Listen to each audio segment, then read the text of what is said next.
This thing's got value. Recreation power, 182% power!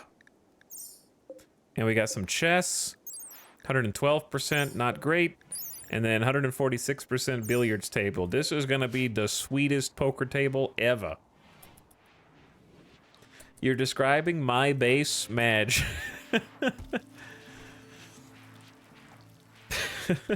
Oh, we need a research project. Sure, I can do that. I can do that. We need a lot of things, to be honest.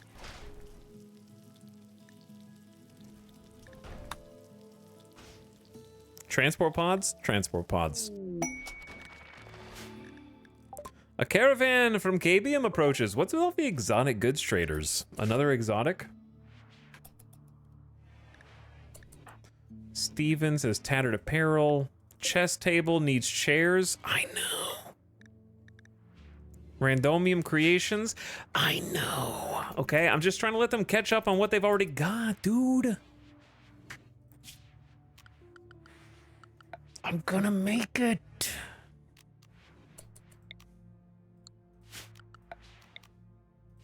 All right, check it out. Here's the ideogram.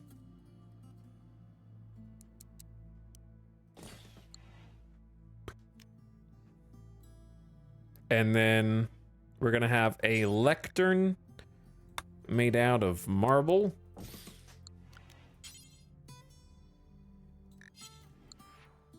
With pews that I wish were made out of wood, but that's gonna take a lot. Marble would be easier. A long bench, or we could make this room a little bit darker out of granite. I don't know how much granite we still have. We have to go haul some more, maybe. But making this room a little, like, stand out a little bit more would be nice. Yeah, let's do granite. Okay, and then that'll be like...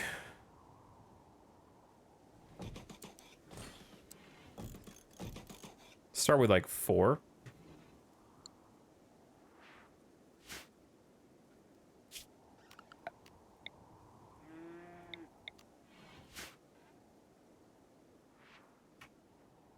How many granite chunks on the map? 257 around the map.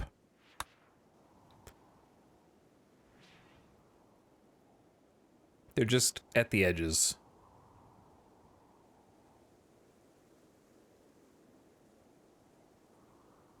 Yeah, they're pretty far away.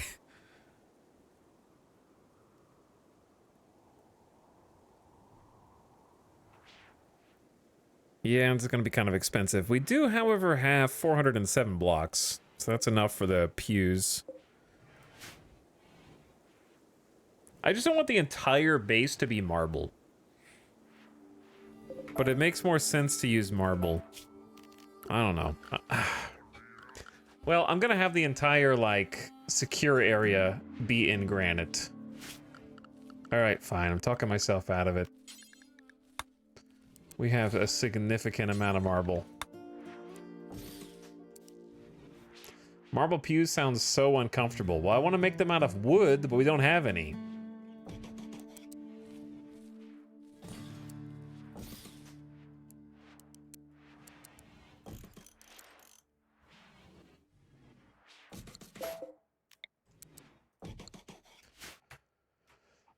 All right, and then Randomium creations.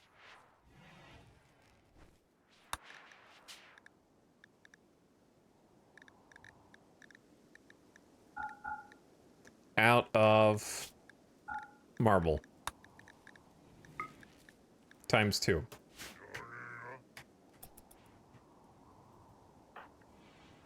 It has begun. Umbra Moon and Julia Thorne having some loving times too. That's more than the pleasure pulse. That's a pleasure pulse all its own. Opinion of my lover Julia Thorne, +6. 8 cooked insect meat, extremely impressive dining room. Love the psychic emanator. Missing the echo altar. We must have an echo altar. Yeah, I'm getting it. We're making it, dude. And Gutma's making the assault rifle. That's going to be a big project, but a valuable one. I expect it to be really high quality. All right, should I go talk to these guys? Sure.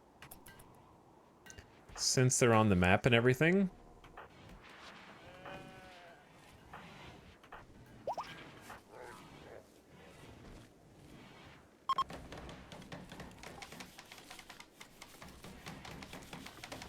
Nightbot, why are you doing plants? Growing number 1, constructing 2? Yeah, I don't think that needs to be the case. You can go back to helping build stuff. Sambani should really be handling this with the field hand.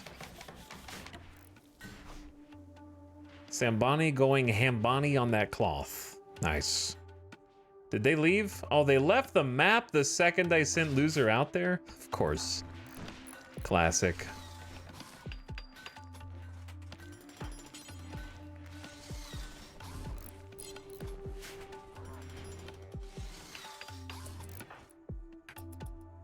Hauling steel to Kim Fuel Gen.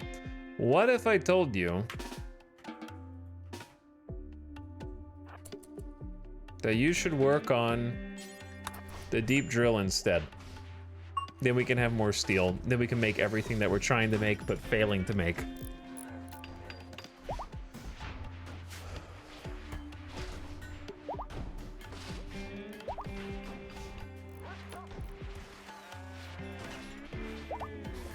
Noom! They're flying, dude.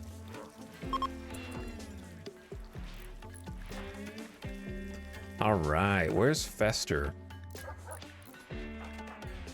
Loser, why don't you come say hi to Fester and convince them of our truths? Let them know. 23% certainty. Very nice.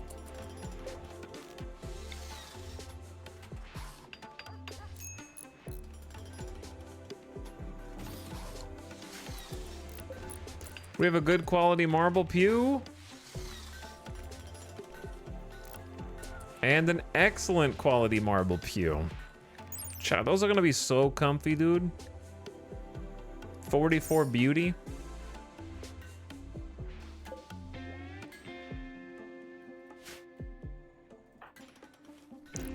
All right, I appreciate what you guys are doing, but I need this deep drill to be built.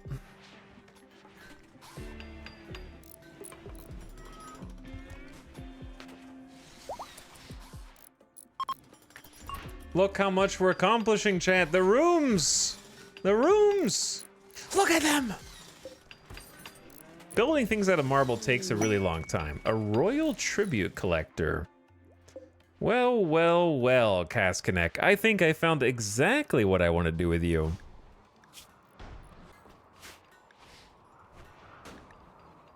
They will accept any prisoners and gold you offer as tribute. The one who gives over the tribute will receive honor for fulfilling the tradition of supporting the upper houses.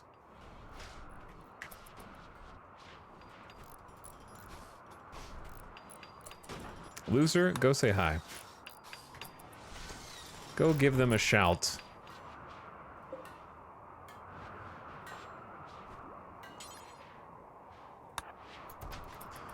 And got my... Did I not tell you to do this?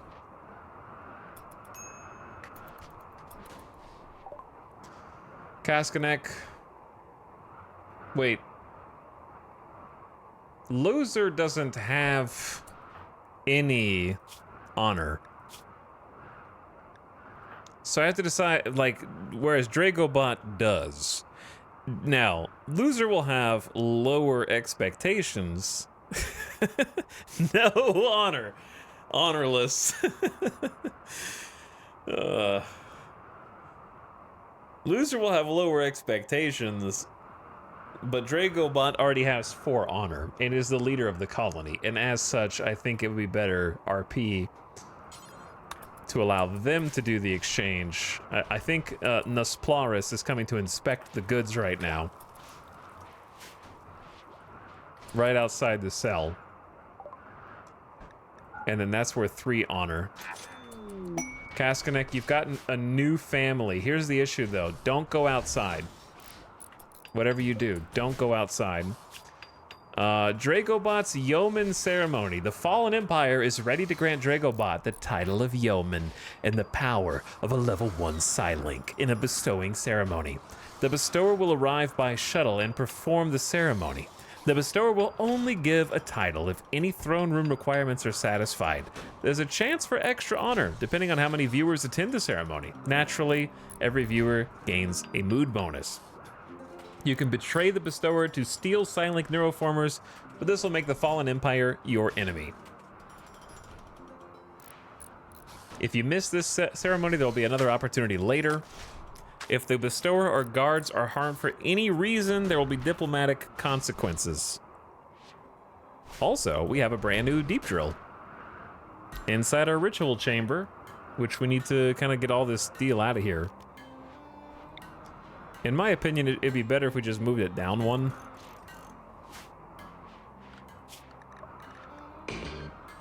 I accept.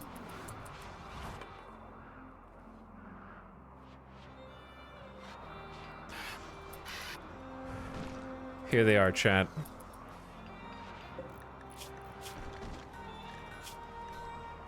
Hyperweave prestige robes, formal shirts, and pants.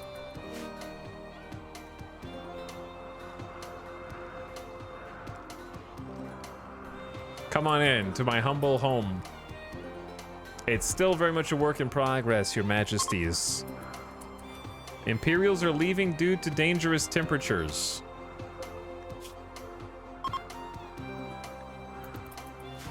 Well, that's the other Imperials. Maybe I shouldn't have accepted the Imperials at midnight.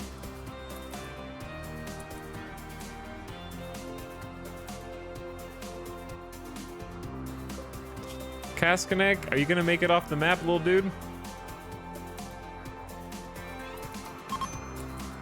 So, okay, they're ready to begin the ceremony. Everybody wake up!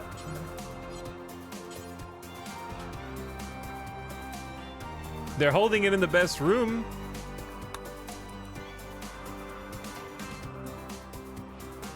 Gather round.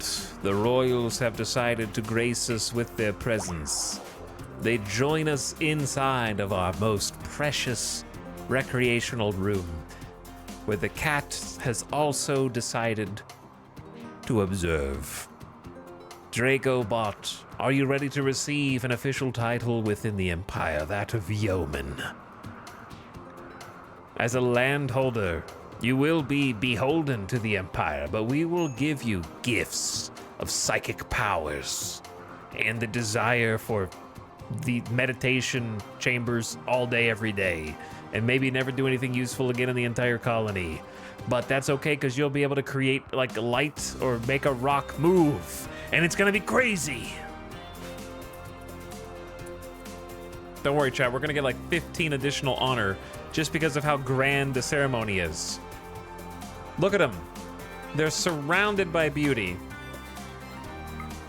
This is an extremely impressive room, even for the royals. They have to be impressed.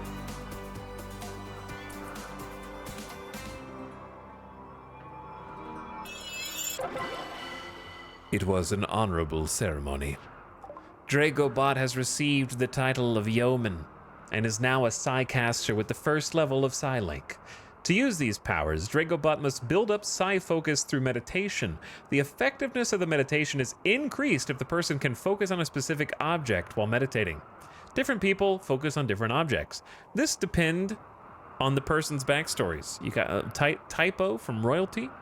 I expect that to be fixed in 1.7. This depends on the person's backstories, traits, and titles. For example, Psycasters with royal titles meditate on their thrones. Psycasters with tribal childhoods meditate to anima trees and nature shrines. Ascetic Psycasters meditate to blank walls. Psychopath Psycasters meditate to graves, ideally with a loved one inside. You can see someone's meditation focus types by looking at their info card. The title of Yeoman cannot be inherited. If she dies, no one will inherit this title. The bestowing quality was 93%. Dragobot received an additional 3 honor as a sign of respect from the Fallen Empire for gathering 19 spectators. Wow, that is a lot. Outcome chances, yeah, good outcome.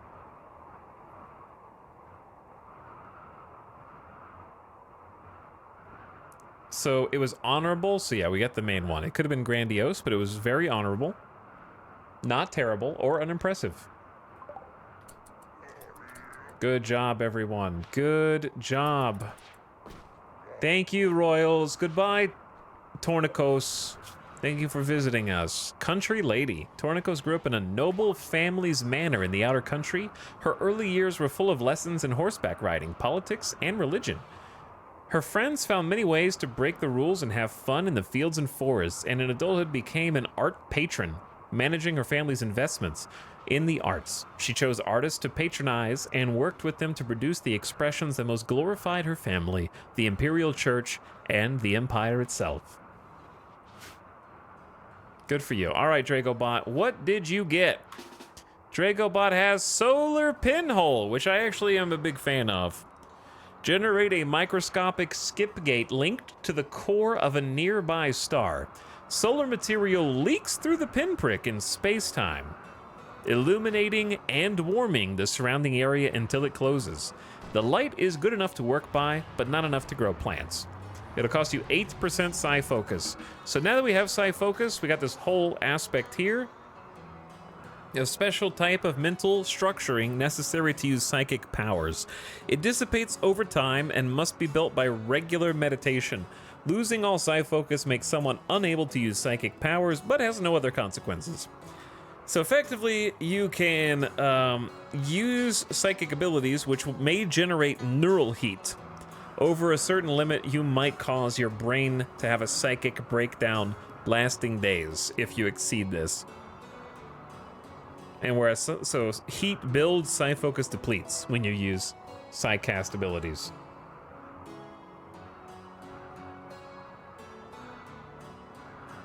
But yeah, that's a good one. So here's what we can use that for. Well, actually, just go to bed for now. But we can use a little solar pinhole. Having light and warmth whenever you need it is quite handy.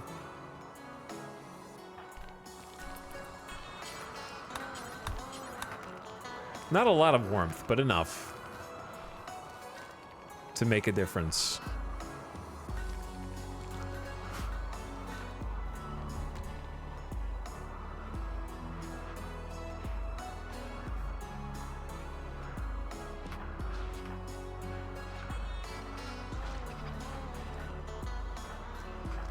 Okay, gamers. The Royals have left us. We're on our own again.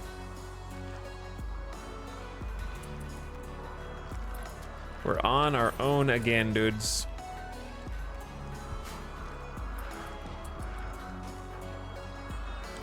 Have some breakfast. And then come with me.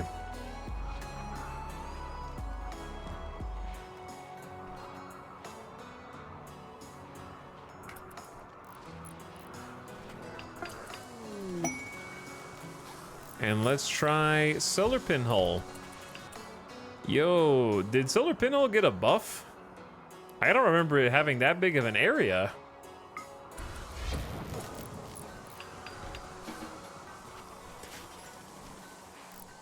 Thing is big, dude. So we've just created a light and also a small source of heat in here so that everybody can like work faster no matter what side they're working on. We have one light over there. Takes like 8% of their Psi Focus, and we need to look at their preferred. They want dignified or void meditation, which means they want a psychic ritual spot, a void monolith, harbinger tree, a warped obelisk. We have a bunch of dead obelisks. I'm not sure if those will count, but yeah, we got a ritual spot up here. And we're gonna fix this room up. Umbra Moon is now mining inside the base. And Giso is getting steel outside the base. So they're working in tandem, which is great.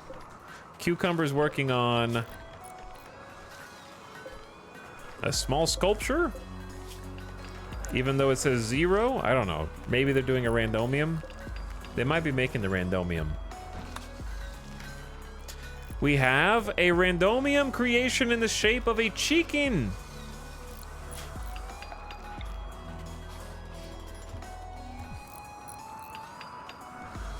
We have one, chat. I can build it. I have the power to alleviate everyone's woes. They'll be so freaking happy, dude.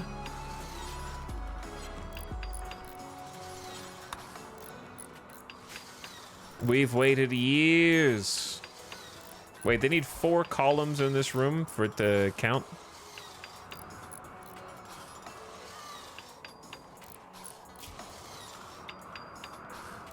I don't know if I planned on 4 columns, but I can probably get those in.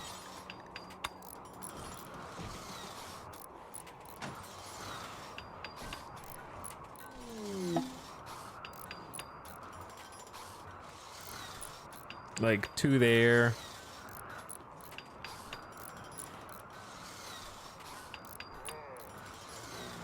I don't know what I was gonna put there, but I'm just gonna go bam bam. Maybe I was just gonna put the randomium there.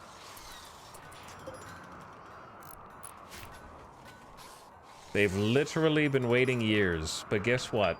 We have a randomium creation that they are now able to go view. Cucumber made it, normal quality. The sculpture resembles a town. The style is symbolic, with symbolic elements. Okay. You ran out of ideas, didn't you? You ran out of ideas. Nightbot, don't flex on the prisoners by drinking a beer in there while they can't even get out of bed.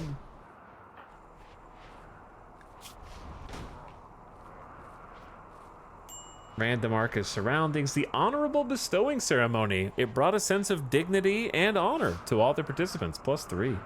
That's awesome. We also released a prisoner. It feels good to know we treat prisoners well. Didn't we sell them to the royals? Who did we... Oh, I'm thinking of the person from the raid. Yeah, they have a -2. We sold the person into slavery to the royals. Okay, there you go. And they're wearing a dread leather parka, which I don't even know how you're still doing that. But Ngutma has made a masterwork assault rifle, engraved with the artwork of an ellipse surrounded by cones. The whole image is depicted by the careful arrangement of 3 bandits. The work is shaded in hues of blue and also blue. Late LJ, that is for you. Or Giso.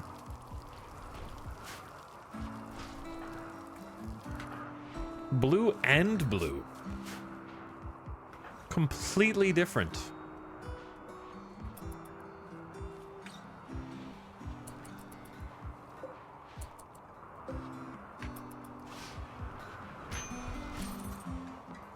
Echo Alter Desired. I know. I know. Traders, are you guys leaving the map?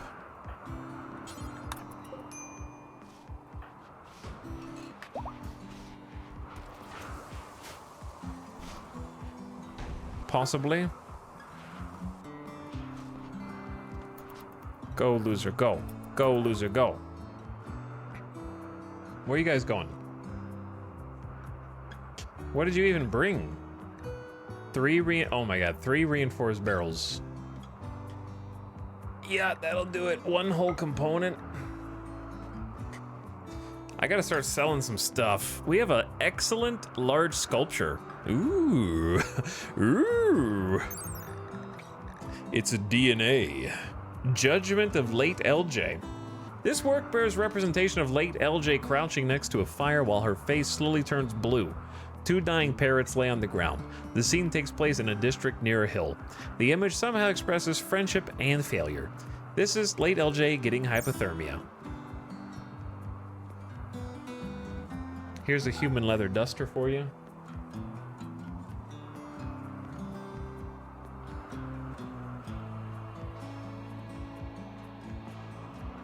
I don't think we have that much that I want to sell.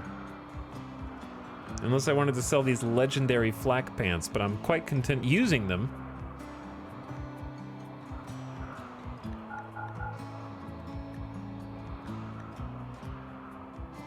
We need to get some more products.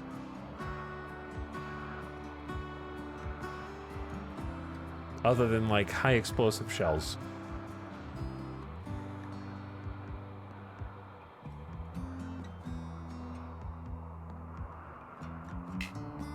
Oh, they don't have enough silver.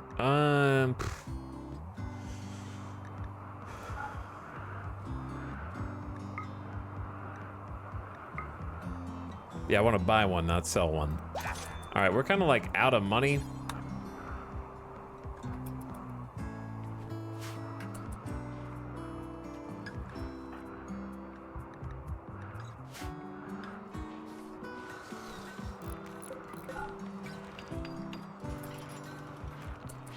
Excellent, normal, good, excellent, good. I like how they're all different qualities. I also don't really love that the marble chess table looks out of place. I guess it's fine. They're doing their best, chat. We just made a new Kimfield gin, which I'm not 100% sure if we need right now, but it'll let us be a little bit more confident in our amount of fuel. And I saw another randomium.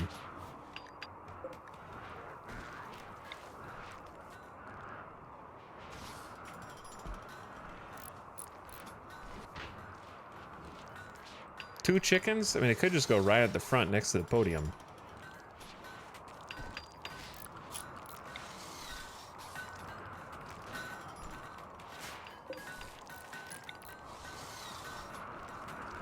Or in those corners.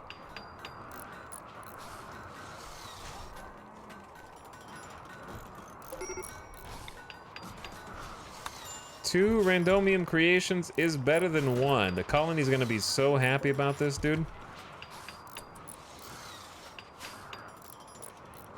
I love when the pawns go in there and just play poker by themselves. By the way, Enlightened Corgi, thank you for the 2-month sub. Says, really enjoying my time here. Glad I started watching your content. Well, just give it long enough and I can change all of that. Welcome back for month 2. Jazzy, good times. Also, I think I saw you for 28 months, but thanks for 2 years plus 4. And for dropping the prime. The pawns are playing Balatro? Probably. Need a meditation spot for Dragobot. Okay.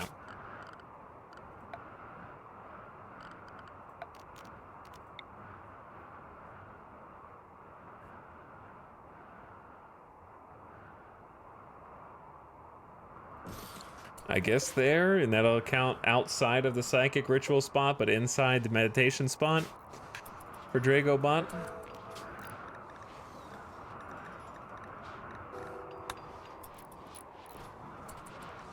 Randomium creations are disrespected. The cult of randomarchy requires that these rooms be dignified with 4 columns. If these needs are not met, believers will become unhappy. Oh my god, we have randomium creations, but it needs to be placed in a room that satisfies the requirements. I'm working on it.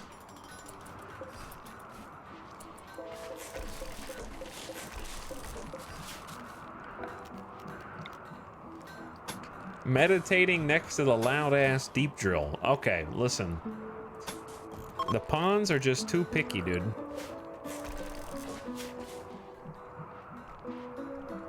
We're doing the best we can. We're trying to get all the infrastructure in there.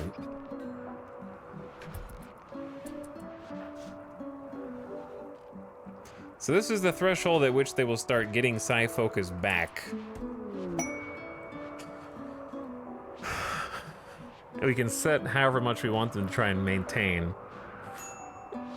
Between 50 and 100, it'll fall at 7.5% per day. For now, I kind of want them to just maintain like a little more than a third of the bar. An exotic goods trade ship is passing by. I just don't think I have anything they want. There's so many exotic traders all of a sudden. I don't know where they came from.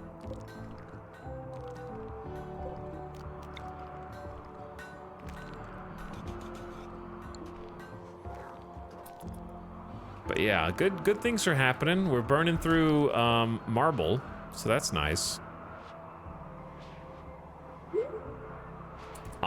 Umbra Moon is pregnant? Oh, Umbra Moon is pregnant with Julia Thorne. They're having a new baby. Let's get that crib. Why is the crib just in a dark, spooky corner of the base?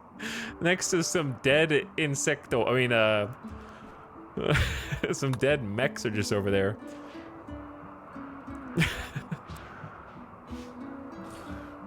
This is Baby Dice's crib. A combat supplier, JW Partners. And there's so many traders suddenly. Call the combat supplier. You guys are gonna have a baby.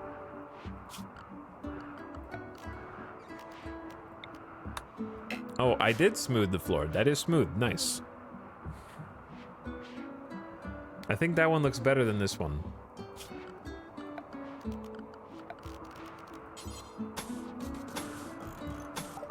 Okay.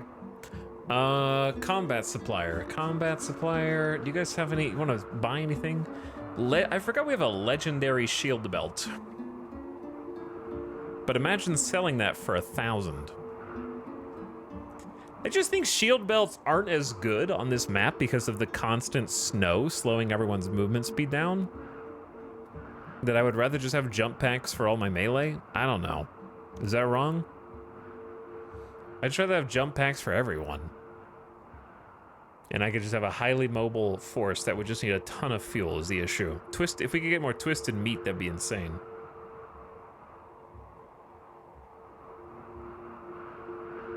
I'll think about it. 5 masterwork smoke pops. We should at least sell like the crappy smoke pop. And the crappy shield belt. I don't know, normal shield belts are just kind of not that good. I'd rather just make more. Or just keep the 3 I have.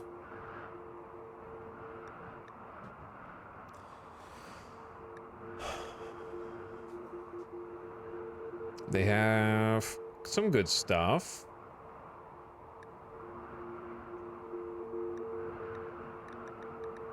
I'm scared to sell too much, though. Like, the legendary flak vest will still block things at 50%. Just as good. But I think maybe we ditch the old 50% good quality flak vests. Poor quality flak pants. And then try to make some better ones. Better than good quality flak vests would be nice, I think. And we should have some cloth right now, I think. So yeah, let's sell some of that, remake some. 3 miniguns is a lot. I'm selling 1. I'm selling, I'm just gonna sell a normal sniper.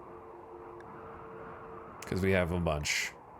Actually, I'm just gonna sell all of them. We have a masterwork and a good. 2 snipers is plenty. This is the time to swap things. We just picked up a triple rocket launcher, which is kind of badass. Poor quality steel longsword. We don't need a gladius anymore, pretty much ever.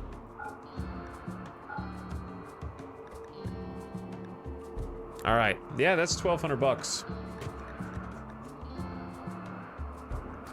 12 hundo. And probably just save that for now.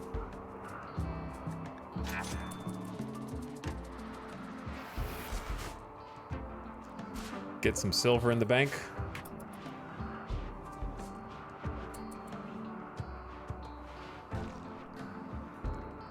They keep putting stuff up there. They keep putting all the yaks. We don't need any more. We got 3.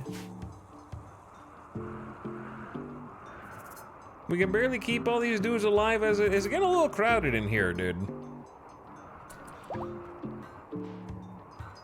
That's all I'm saying. Also, chat, I've been told that there is boba with my name on it.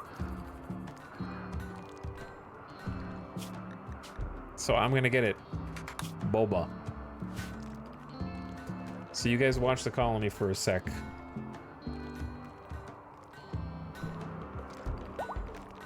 And I'll be right back.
Yo.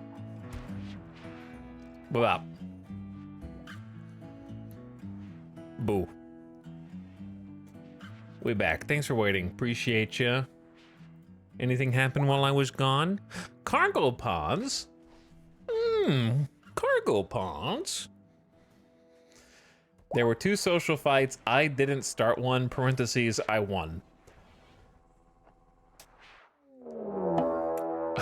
Right when I get back. What?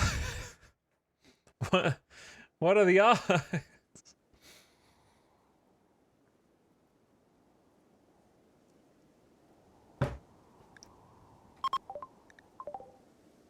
$37 unfertilized duck eggs is my gift from Randy.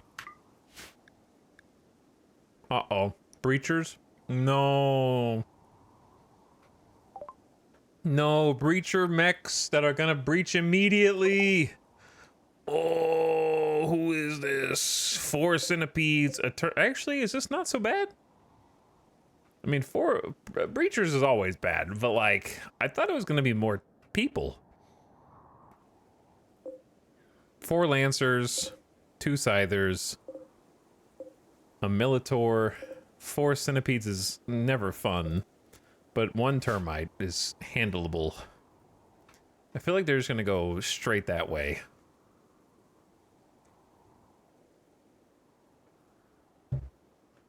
All right, chat. I'm gonna do the thing that chat wanted me to do before.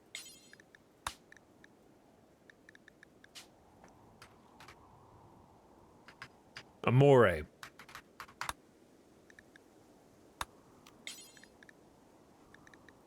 Armory. Create an armory zone. Tell everybody to go there immediately. And then when I change them to their bill, they will just change clothes in the armory. That's the plan.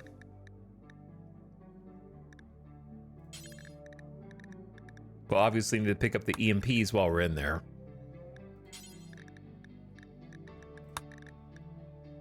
What are you wearing? Disruptor flares? Yeah, I think keeping those on is generally a good idea.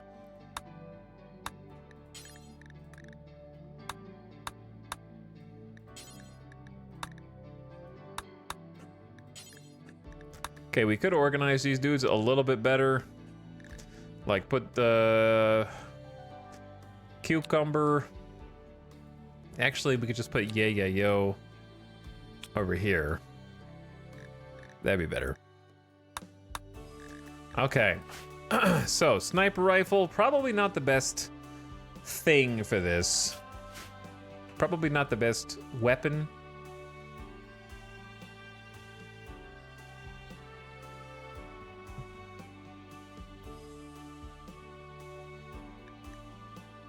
For level 15.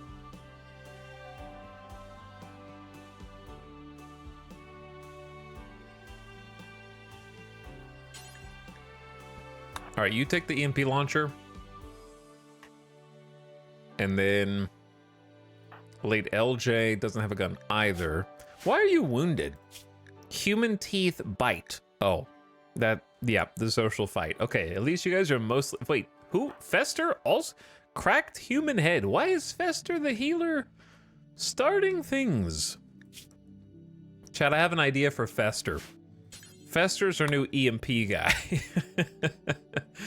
You don't need, well, you might need a little skill to throw grenades, but it seems like a good thing for you to do. Let everybody else do the shooting.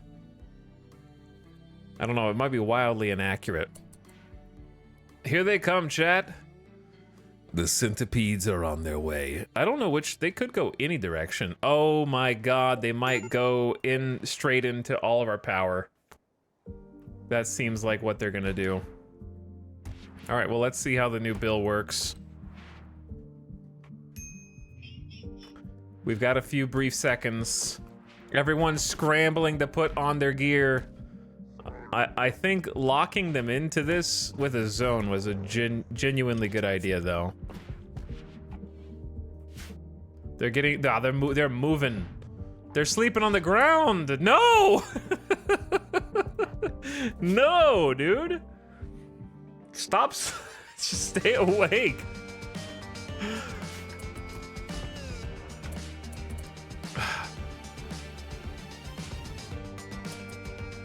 Hurry!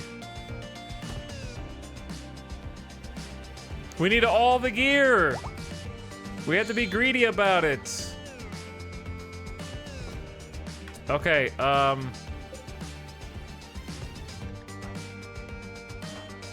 everybody except loser. Start moving. Right now, Julia Thorne told Umbra Moon that he wants to spend his life with her. Umbra Moon has rejected the proposal. Julia Thorne is gonna be unhappy about this. Oh, dude. Julia Thorne thinks that this might be it. They might be dead. And they're gonna have a baby together. Umbra Moon is pregnant now. So they're like, we're gonna go off to war, honey. Don't you think we should probably, if we survive this, we should probably make it official? And, poorly timed, I suppose. All right, we might be in trouble here. Luckily, it's 1 termite, so we have a few extra seconds. And we have lit hallways with auto doors. Oh, it's begun. It's begun. Oh, they missed. You stupid idiot. Stevens! What happened to Stevens?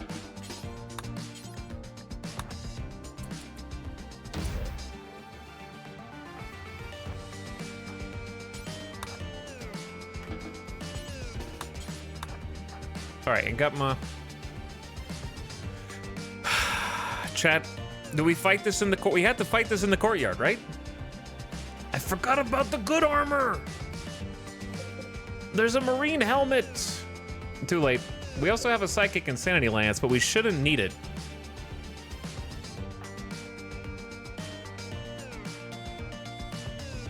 We have to go outside.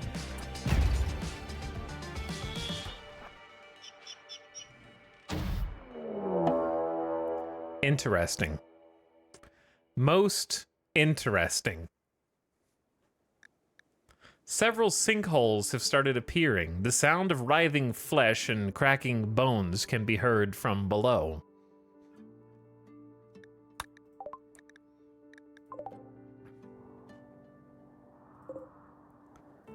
There are 9 minimum underground emergencies right now, including right next to where the mechs are.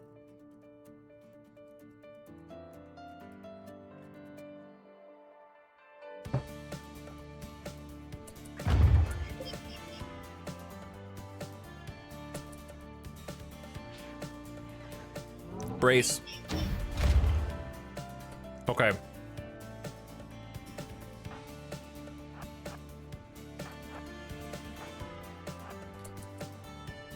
Melees.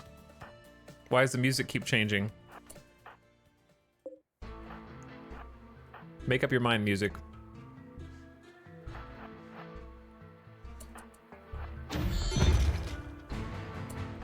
What? Dude, I don't know which one they're gonna break in. Make up your minds. Oh my god, they didn't break through somehow? And there. Why would you shoot the wall when there's flesh beast behind you?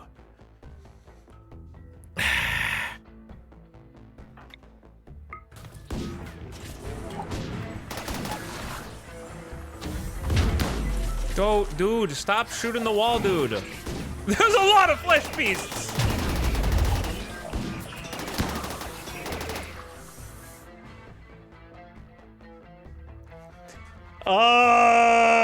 This is one of the RimWorld scenarios of all time.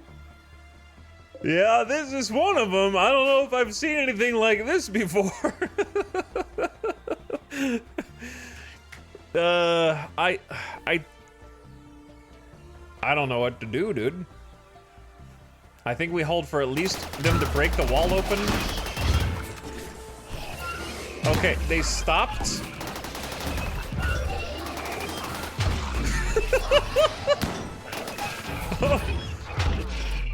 At what point do I can't go out because the hole, this is too thin of a gap for us to do anything. Because like, this is our chance to snipe a few of them, but we risk a lot by just going up to this wall. If that makes sense.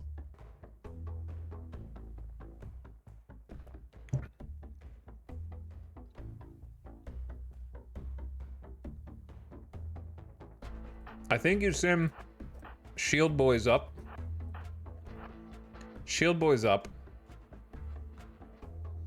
And then fester in the back mid and try and yeet through the hole in the wall and hope it doesn't backfire. Then EMP Jill 2 spots behind.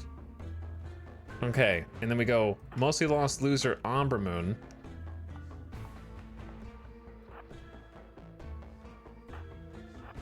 Pretty close. And then Giso, Julia, Cucumber behind that. And then just kind of start there with melee reinforcements ready to respond. Late LJ, where the hell is your gun, Late LJ? Did I just like stop you from picking anything up?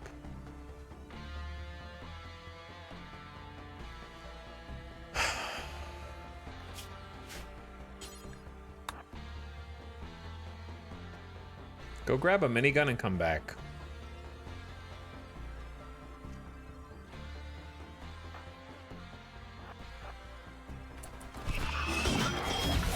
Okay, so the most important thing is EMP through the gap, and then Delicious Jill Sandwich was gonna have a harder shot. Also EMP through the gap, and then we want Boom. Actually, Simbani go on this side, Nightbot on this side, John Centration with a shotgun just in case they get close. Nice EMP.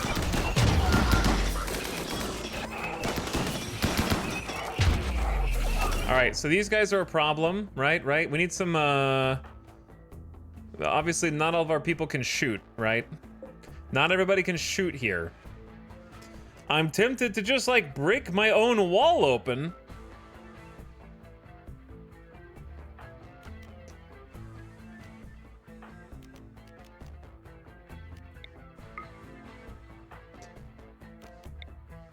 which means we have less cover, but it means I can take these guys and try and lock that in.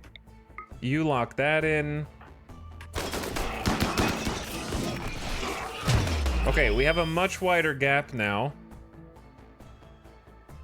Now, Nightbot, move away. Sambani, move away. Okay, we may be underestimating the sheer quantity of flesh beasts that there are here.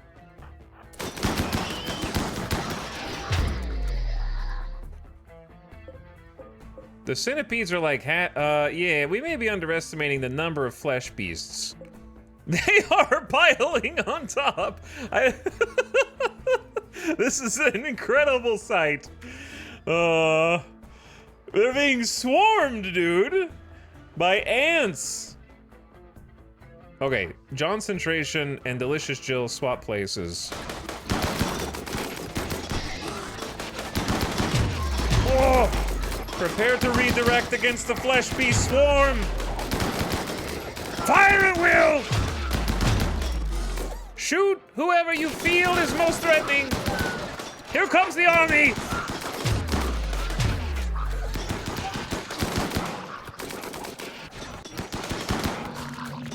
So far, so good. We gotta hold this position though for a little while. Okay, next stage. Delicious Jill and Fester. You are gonna go to the armory because your EMPs are mostly useless here. Loser is having a tantrum due to supreme expectations.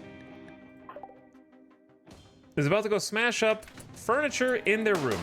The question is, which way are you gonna go about going to your room? You better be going up.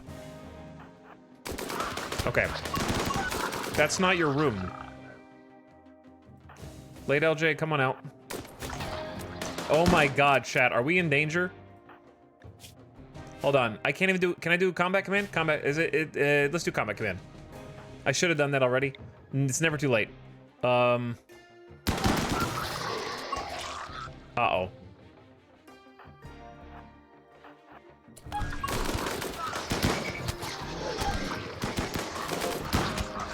Chat, are we gonna have a problem here, chat?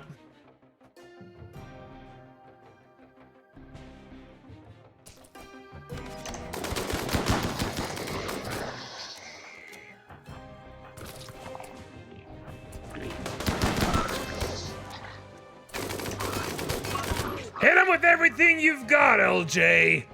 Hit him with everything you've got.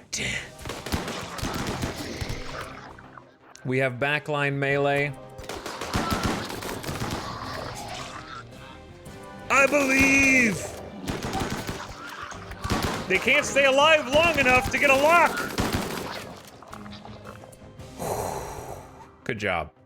Good job, you elite fighting force. And this is why we have to have an armory. This is what the armory is for. Because that gear makes all the difference, dude. Masterwork flak, excellent pant, excellent helmet with the good stuff. Yeah, that makes the difference right there. Because Saham is in no immediate danger. Epic Cat is nimble. And we've brute forced 10 melee skill with no passion. And they're dead in 17 hours. Look at the damage here that Epic Cat in the middle of the line has absorbed. Bruised head, cracked skull. That means your helmet just did some work.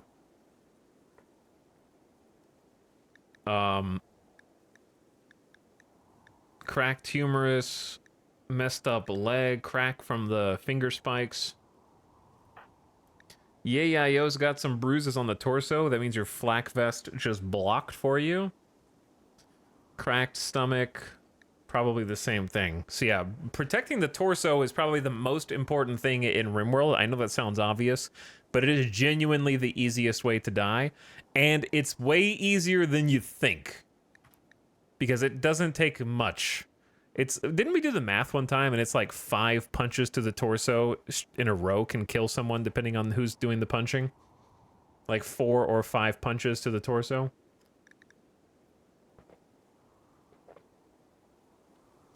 How are you liking the DLC so far? I'm enjoying it a lot. That was a crazy one. Just because watching the flesh beasts swarm the centipedes was an unexpected and cinematic twist. Just watching the like World War Z monsters just crawl over and murder the I didn't even shoot the termite. The flesh beast did. All right, you guys are free to go.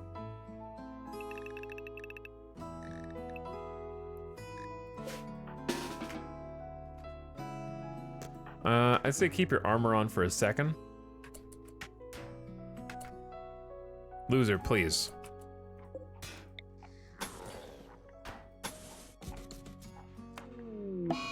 Nightbot is in a psychotic state due to being ravenously hungry. Okay, I mean, you guys had to, that was life or death situation there, guys. You understand? That was a life or death.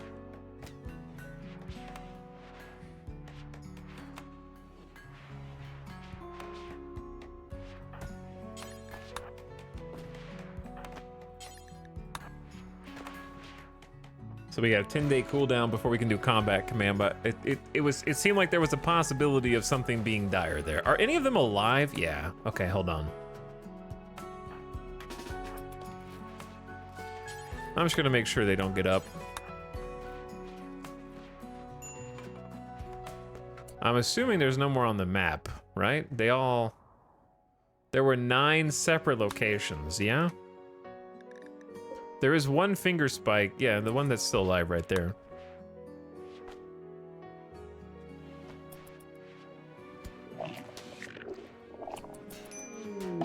Bro. Mostly Lost has fixated his rage on Loser. The final straw was Flesh Tentacle. Going on an insulting spree. Loser's already pissed. The leadership in the colony starting to melt down. And that is with a plus 15 pleasure pulse, man. That's crazy. No psychic rituals. Failing to use these shows everyone how misguided we are. I'm gonna work on it, okay? I'm gonna work on it.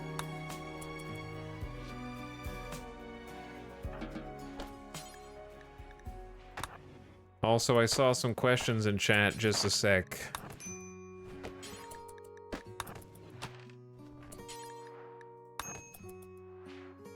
Just gonna go ahead and move these out of the way.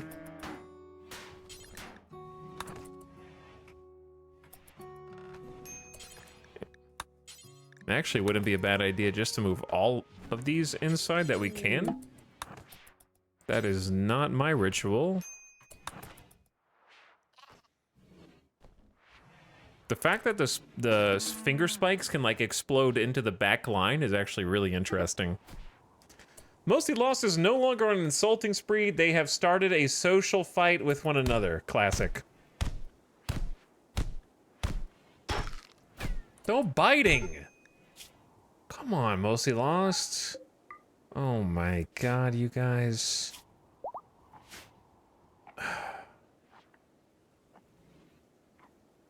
Finger spikes wipe my first colony. Yeah, they're pretty dangerous.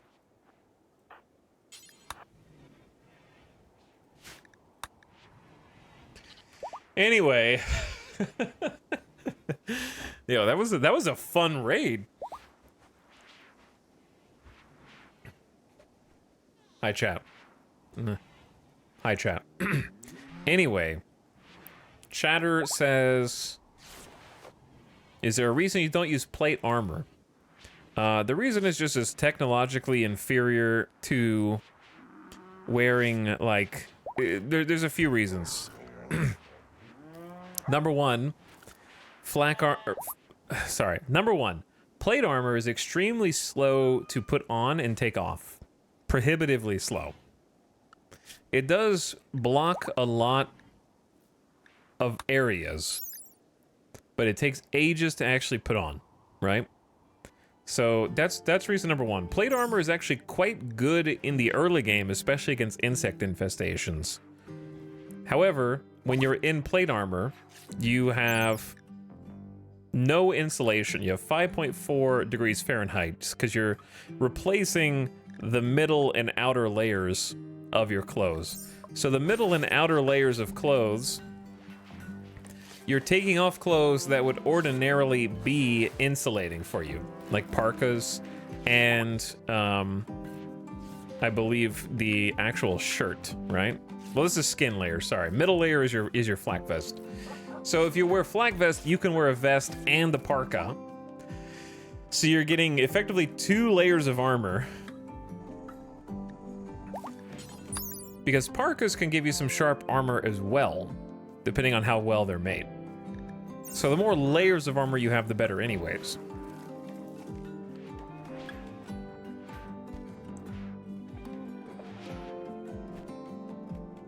But the third reason is, if you just take a look at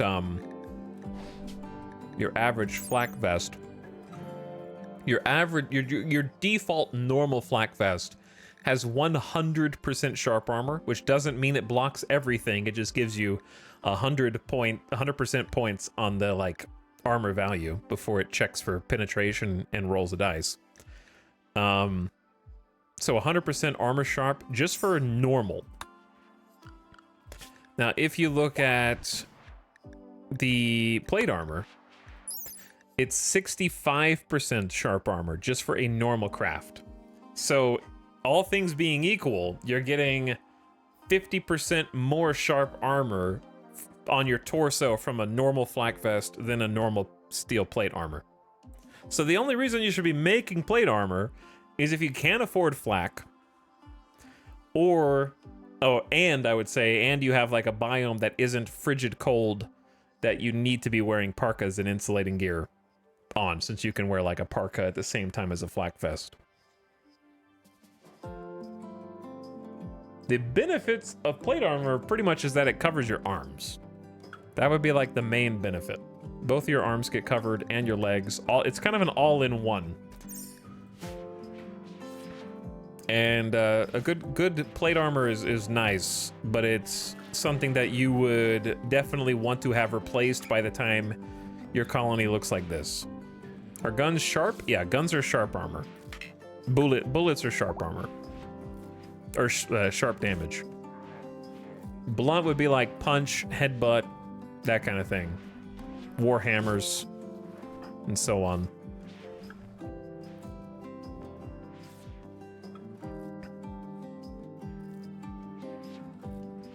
But yeah, all of those reasons.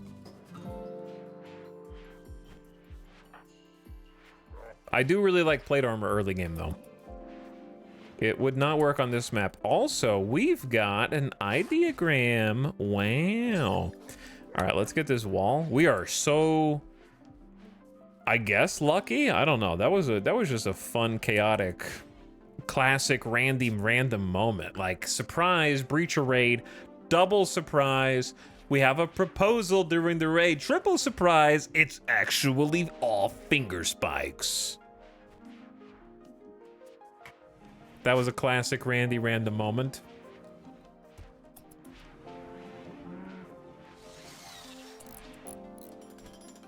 Yeah, I want to get that covered up. Okay, let's also allow everything. Egg.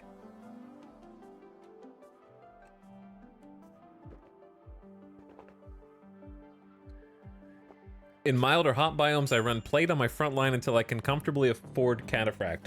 Yeah, I'd like plate armor in pretty much any scenario, but I'll definitely replace it with flak. And the reason is I would rather replace limbs by not having arm coverage. I've just lost too many pawns to torso damage. And this campaign, I haven't lost a single one to torso damage. We had one person get shot in the heart, but I don't think that they had flak. They had no armor. Since we've started making flak, we have had 0 torso deaths. And that is not something that's ever happened in previous colonies.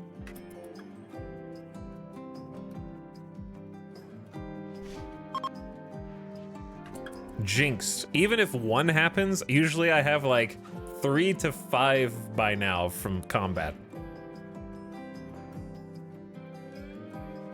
I have gone on some rants about Torso having like 40 HP. We've had plenty of those. Heart stabs aren't torso deaths. Sure they are. How do you get to the heart?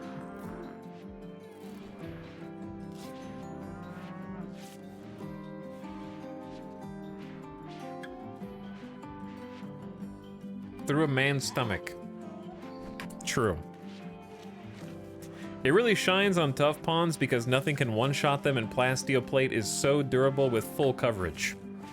Plasteel plate is pretty crazy, yeah.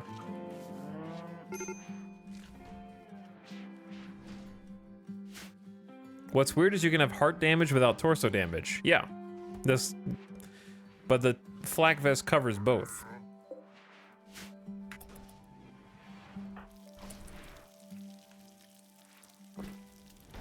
All heart stabs are torso deaths, but not all torso deaths are heart stabs. Correct. If you protect your torso, you protect your heart. Also, what the hell happened in this chair? Plasteel plate equals arid shrubland perma-summer gamer detected. Probably, but there's nothing wrong with that. Shut up, shut up. Set up armor list for fancy helmets. I would like to just change the elite version to allow them to use it.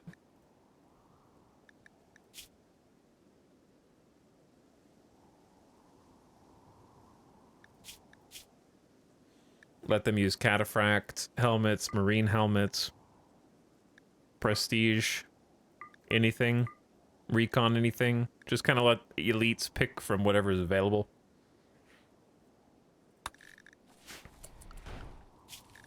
All right, Randy, I'm just gonna take a chance. You just hit me with like 3 raids. Let's go back. Clean up after ourselves.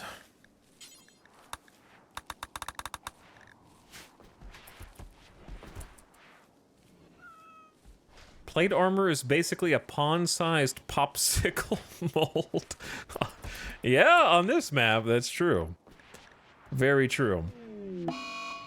Cucumber is corpse obsessed due to being a little bit sleepy and is broken inside and is now going to present a corpse for all to see. As you do. Just a little eepy.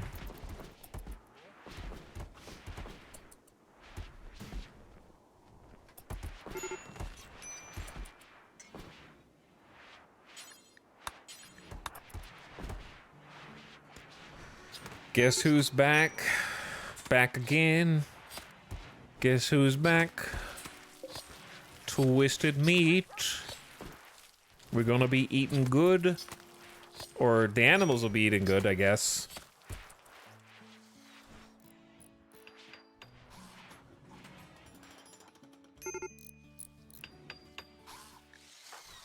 Cucumber, where did you put the body? Ah. Fredato. Classic. Haven't seen Fredato grace us with their presence in a while. It's been a while. How long since you've been dead, Fredato? When was your death date? I wish it had a date next to the wounds so you could see when they were, like, killed with chimeras. Alright, Dragobot, you go. Have a nice sleep. Chad, we need to do a ritual. We need to do a lot of things.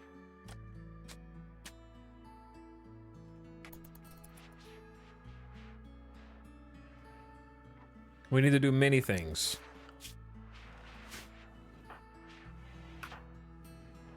Are all you guys tended?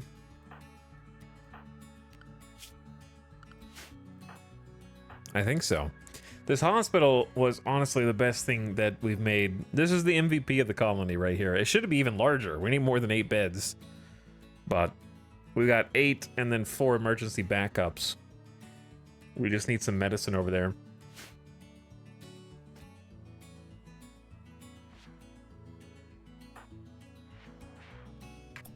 2 major break risks. We need warm clothes. It's just really cold outside, okay?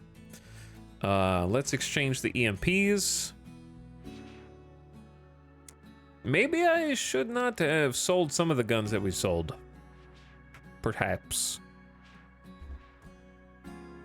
Masterwork Sniper. Fester, you can hold on to him for now. Actually, no, you can't, because you might try and leave the colony.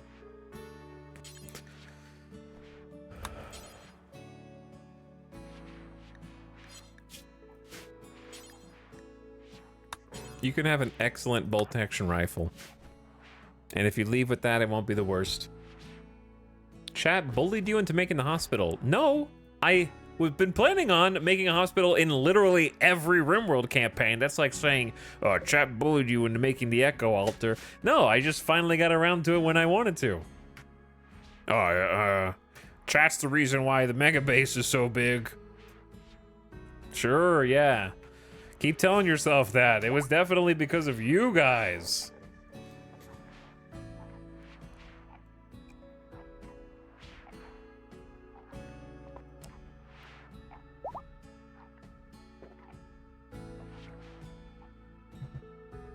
You guys want some boba?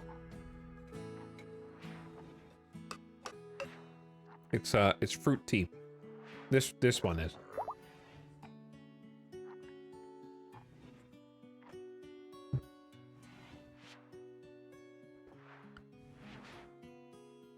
It's strawberry mango.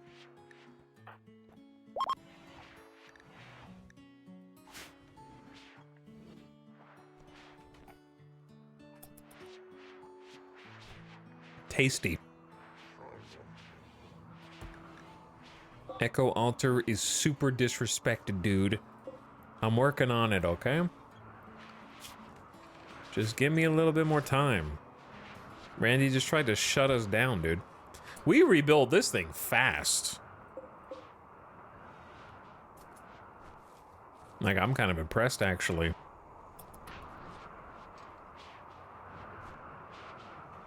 The craziest thing that happened today was definitely the security door getting held open. That was, like, really embarrassing. What does the Echo Altar do? It's just what we named our ideogram, which is kind of where we focus our rituals. We're making a church right now, basically. I know the floor looks weird. The floor will be the last part that we fix.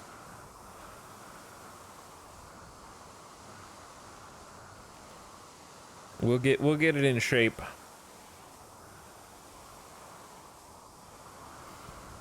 We need to get these beds in use. I guess we can actually cancel these. Start moving these over. Ooh, that's a great idea.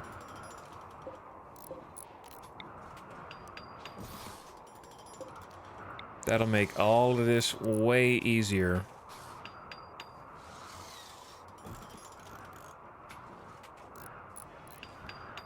Then we just need one more actual bed.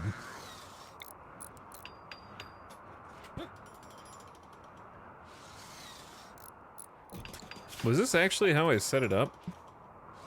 Maybe. Alright, you guys are gonna have to share the dresser.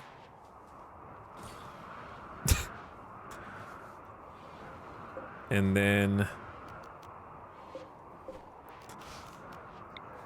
here's your plant pot. For beauty. It'll be so beautiful. And then we have extra heater. I guess the heater can go in this one. We have an awful sculpture. That was for loser.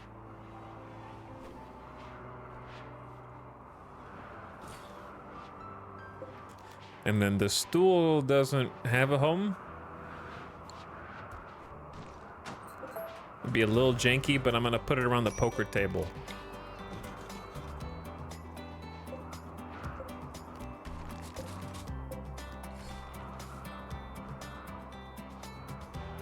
Oh yeah.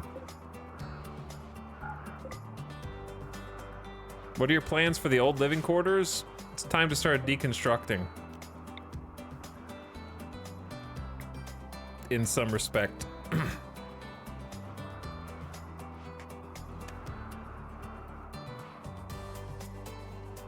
It'd be less to worry about, less to micromanage.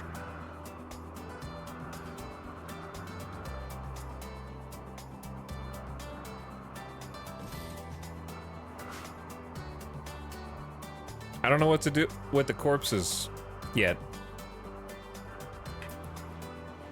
But right now it's just an empty wing of the base, I guess.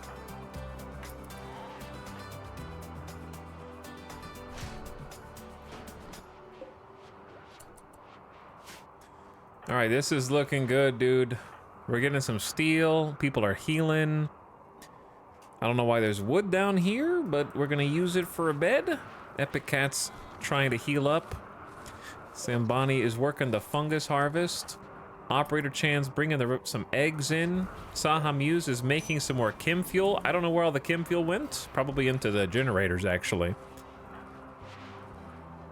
Concentration helping with the doctoring. Julia Thorne is intellectual training. Get into our research for transport pods. And then after that, probably advanced component crafting. Giso! Nice. Good job on the perma-hauling. Chat, where are all the toques? Did I sell them all? Hauling a tough spike with cucumber. Delicious Jill Sandwich is playing some billiards. And Fester is tidying up the base. Steven should be with us soon. 4 days. KBM is visiting with some goods.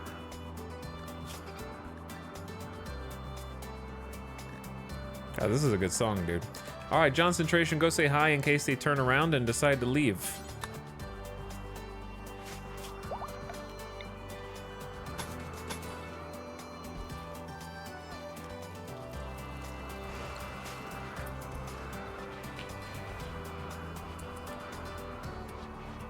After years of storage, was the quest that landed us toxic bags still worth? Oh yeah, this has been fine.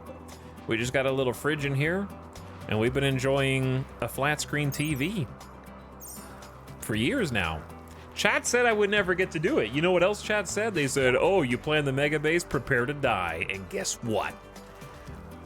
This is pretty mega. Pretty mega, dude, okay? Chat doesn't know what they're talking about sometimes. 2 components, ABC. Always buy components. All right, I'm a little bit beyond always buy reinforced barrels now. We have 6, which is cool. Might be excessive. Marble grand sculpture, good.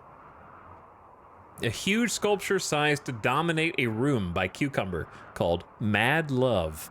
This carving bears a portrayal of a free abstract shape. The whole image is depicted by the careful arrangement of 4 goblins. And we have an excellent large sculpture, also by Cucumber. This work bears a representation of late LJ crouching next to a fire. Oh, this is hypothermia. I don't know, I could sell these and just make more, or I could put them up. What do you think?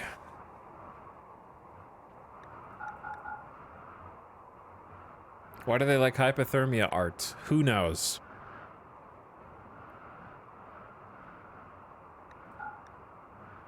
Trade one of the excellent helmets that's kind of falling into disrepair. And other than that, there's not going to be much to sell them. Which is fine. There have been a lot of traders today. These traders are kind of poor. Very true, yeah. I might not be able to sell them anything. Maybe just the excellent sculpture.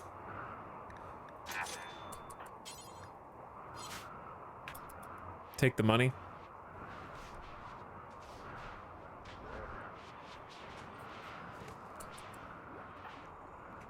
We got bugs. We need twisted meat. And we need all of our injured colonists to heal. Look, they're moving the furniture over at last. It's been so long.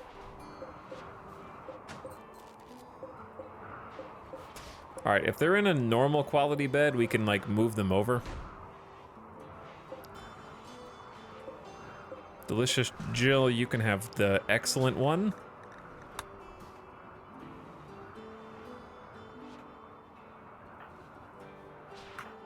One day I will fix the part where they're cleaning up after the animals. One day. But it is not this day. Alright, Outlanders are peacing out, understandable.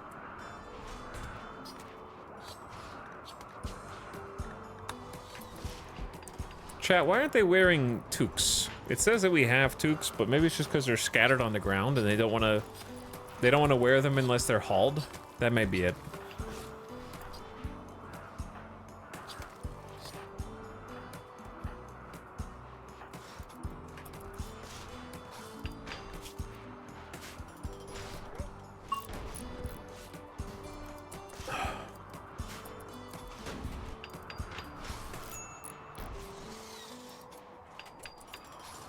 I'm interested in the mod that tweaks the biomes. Geographical formations, probably. There's another biome mod, too. But it's probably that one. If I had to guess.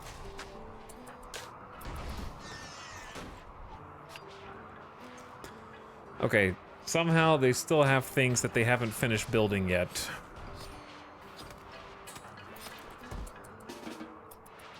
Somehow.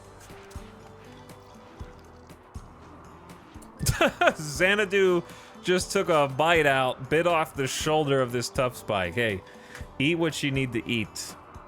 Geoformations is amazing. Yeah, it's probably one of my favorite mods. But those are, yeah, those are the two big ones.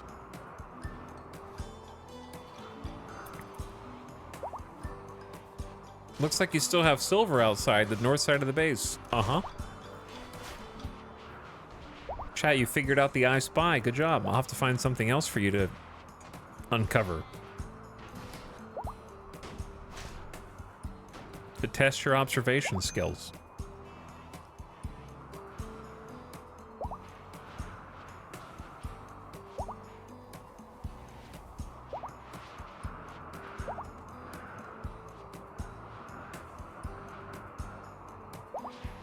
I think if you play on 2x speed, the camera mod changes camera 2 times as fast, which is an interesting observation.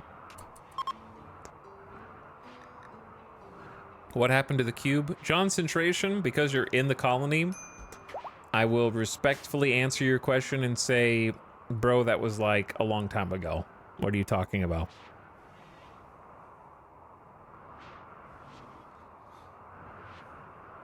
That was ages ago.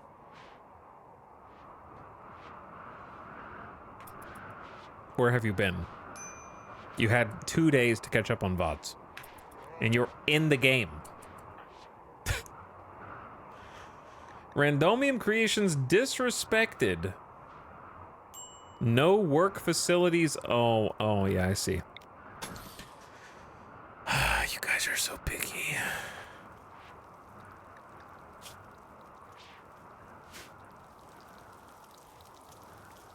Do.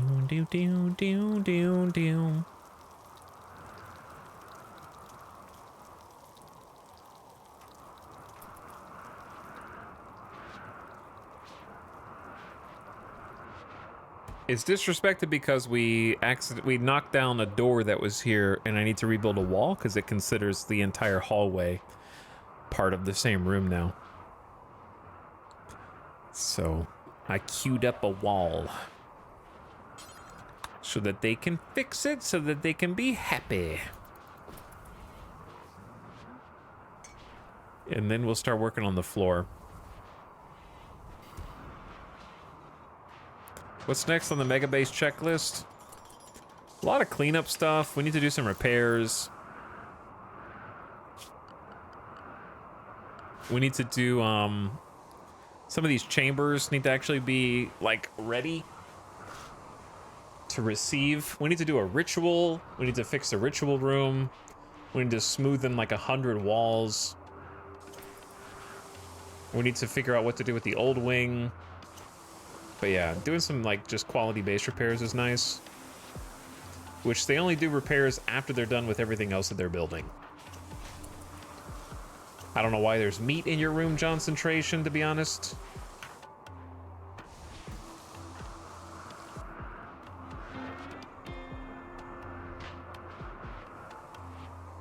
But yeah, like we solved the food problem, and I think we have solved fuel at least as long as we have chem fuel.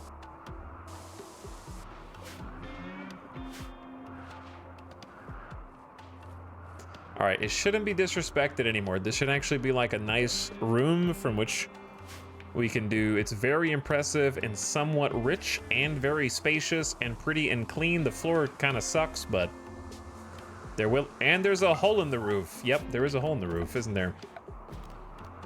That is from the old mortar room. Oops. Close that up.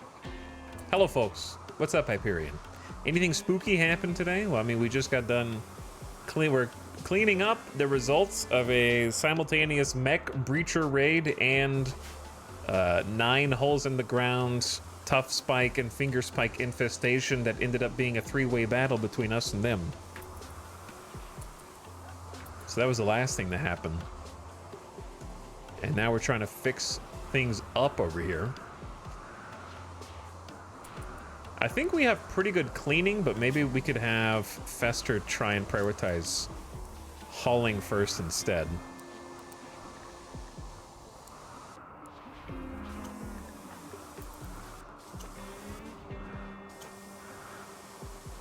They're doing a good job, though.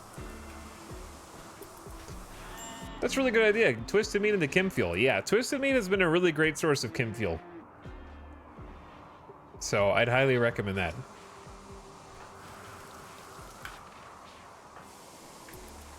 But yeah, we've been needing to do some base repairs for a while. Lots of raiders coming in, banging on walls. This side of the base will eventually be a massive kill box, I guess. I wanna use turrets, but I've played 10 in-game years on Losing Is Fun with 0 kill boxes or trap mazes. So I think my end-game goal is to make a kill box that would be fun. A what? You heard me. You heard me. Do you find it difficult or taxing to stream for 8 hours? I do if you don't take enough rest. That's why I took an extra day off yesterday. But also it depends on the game, and it depends on the campaign. I would say that a lot of times, it also just depends on like ADHD. Frequently, I will just get immersed enough in something that I don't even notice the time passing by that fast.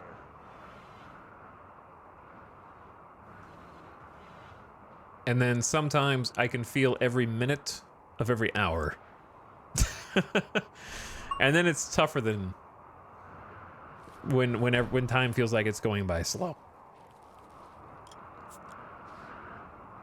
So it depends on if what I'm doing is fun or not, I guess. But as far as physically, no, I don't think so. I just have to, like, take breaks. I end up drinking a lot of fluids. I stay probably too hydrated. So, you know, gotta take breaks if you drink a bunch of liquids. But, I would say that if you're like new to streaming or something, the most taxing will be on your vocal cords and just talking for hours at a time. But that doesn't really bother me as much anymore.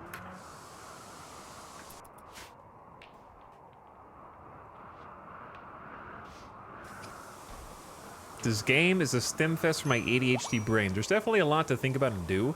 RimWorld also just has a lot of stuff to work towards and lots of carrots on sticks.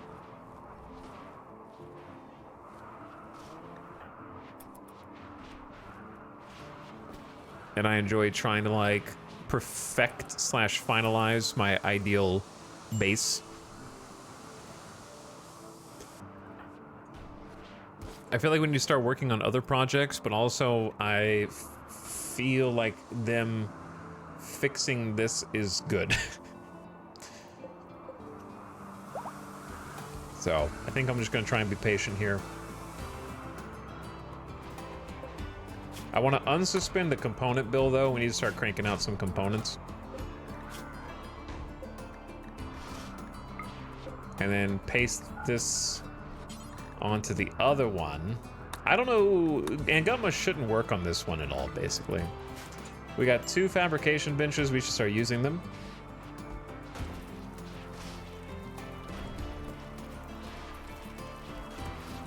We still got a lot of stuff to haul, which Fester is now helping with. Because I've noticed that we're lagging behind in like the fungus hauling. And then Delicious Jill Sandwich is also helping with hauling. And then Cucumber is also helping with hauling. And is anybody doing cleaning? Gizo's, we have 4 permahaulers. And then Johncentration, I think, on cleaning. That works. More haulers is better.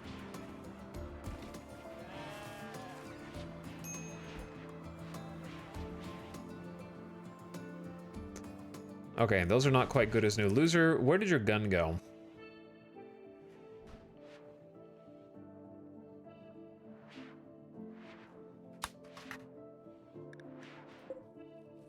Oh yeah. Found it. God, I love the new search feature. Can Doggo haul yet? Yes! Xanadu is hauling. We have trained Xanadu well to be a haul donkey, and now we can train like rescue training. The current master is Johncentration, which makes sense. That's I think who's been doing the training. Maybe. We have a few people doing training. But yeah, some animals can be taught to attack for you, rescue people, pull them to safety, or haul stuff. And Xanadu is one of those advanced trainable dogs. They can pick up books, put them on the bookshelf now.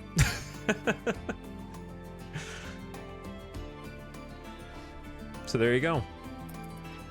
Okay, they don't work all day, but they'll occasionally just find stuff that they want to haul and help you out.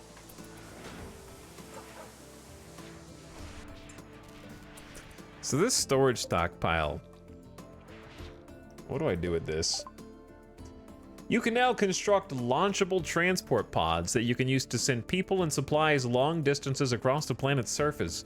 Used for raiding, traveling, sending gifts, and more. The transport pods, coveted as they are. We're gonna go advanced components next. Learn how to make our own.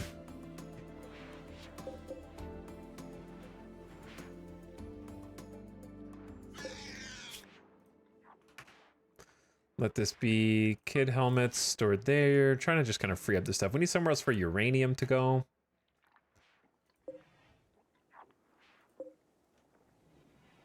This kind of needs to be a bookshelf, I think, for the research.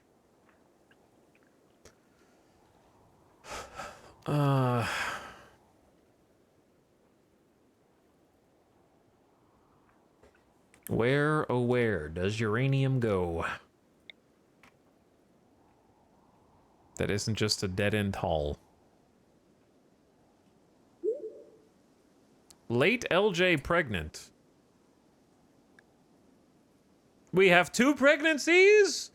Umbra Moon and late LJ at the same time? 2 baby? Oh, 2 babies. Double baby. Okay. They're finally having another child. It's been years after Dice. And they're finally gonna do it. No, I'm not gonna name the baby Dice 2. Before somebody says it.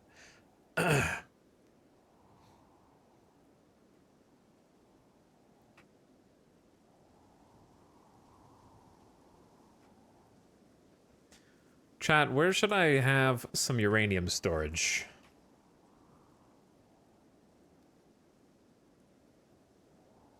I could just dig some more out here and make more room. Or it could go inside of this. Actually, that's not the worst idea.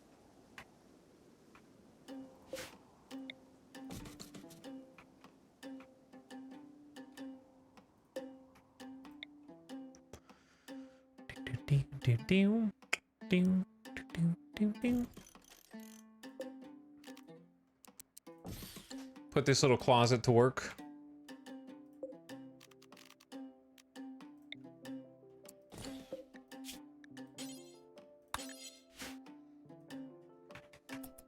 Okay. Why not? It's just a little huddle in the wall right now. And then we can put a bookshelf here and buff research speed. That's a good idea. Because we have a few bookshelves.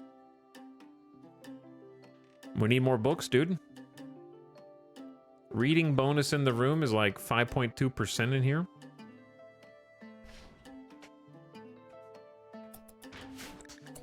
You are dangerously low on food. Are we? I don't really agree with that. I just think we struggle with hauling food.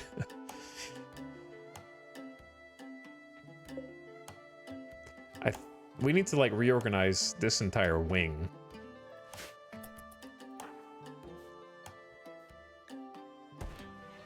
Sambani is threatening a mental break. Tortured artist -8. Uncovered groin or chest. You just need a hat. They're upset because they don't have hats. And they don't have hats because they are stinky and will not haul the hats. Is actually like the main reason.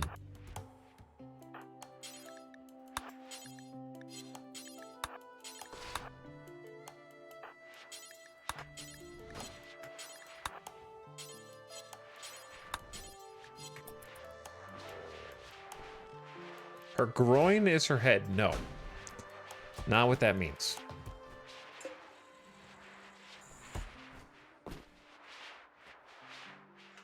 They just didn't write the correct word.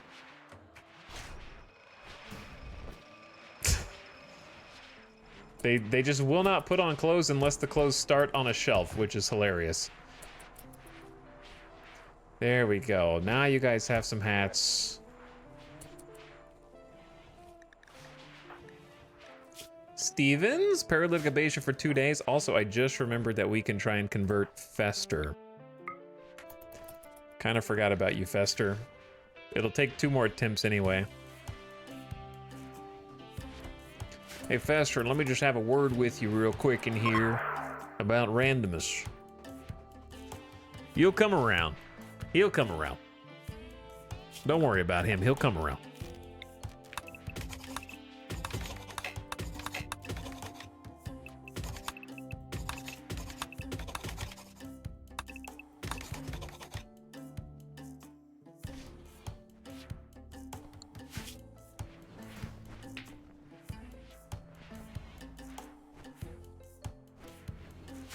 Okay. How bad is this room? It's awful. It's awful. What about a marble grand sculpture? I'll put a marble grand sculpture in the rec room. How about that? Seems like a decent place for it to go. We need some small sculptures or something to go in there, dude. Or just some more furniture. Like a better dresser. And some nightstands. But I don't think we have enough wood for the furniture. And I don't want to make it out of the other stuff. Because I like using a little bit of the wood furniture.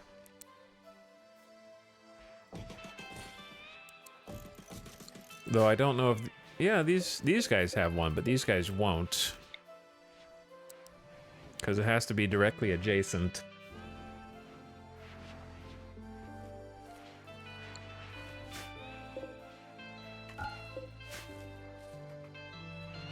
Is smoothing mining or construction? That's construction, yeah.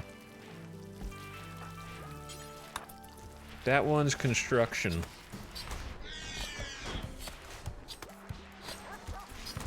All right, more twisted meat coming up. We probably need to increase our hops production. Sambani will help us in here. God, the field hand is so strong.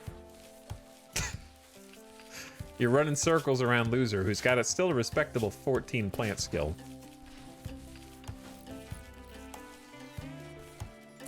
It's not even close. All right, we're constructing our own components, which just cost 12 steel a pop.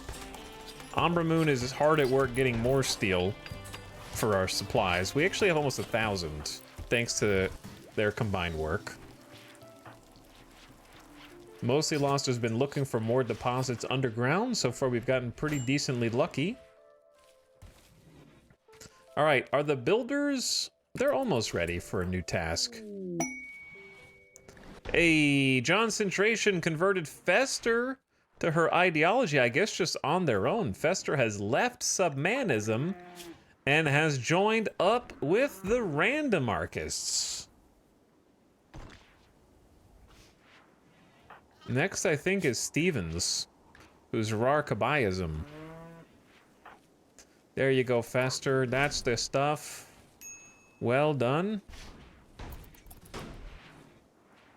Nice job hauling and keeping the power online. We are gonna run out of chem fuel at some point, but if we keep getting twisted meats, that won't be as much of a problem. Oh my god. All right, that's forbidden for a bit. Yeah, you got enough in there, I think. 500 more. Beautiful. It's beautiful. What a wonderful sculpture.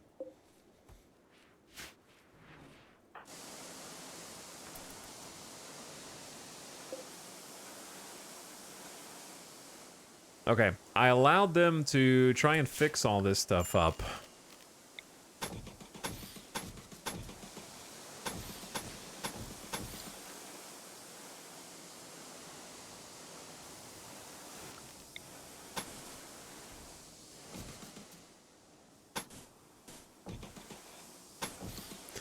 I want to make some IEDs out here.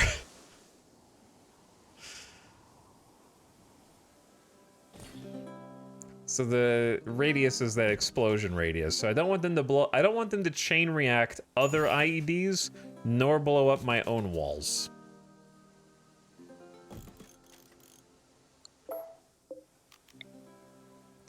Which in some cases is easier said than done.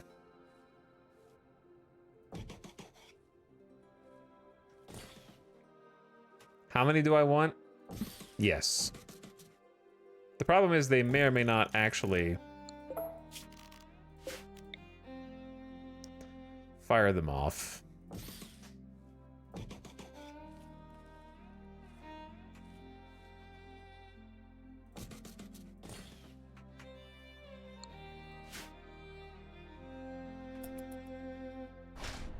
I just Googled what is an IED and now I'm on a list.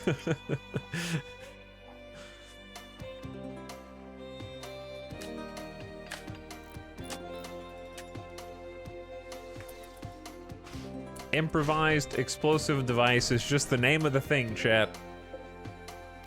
It means we're burying 2 high explosive shells in the ground with essentially a tripwire. Or a proximity sensor or something.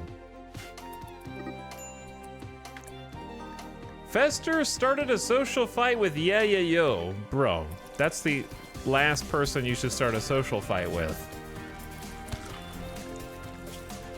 Yeah Yeah Yo flagrantly disrespected Fester's brother's opinions, driving Fester into a rage.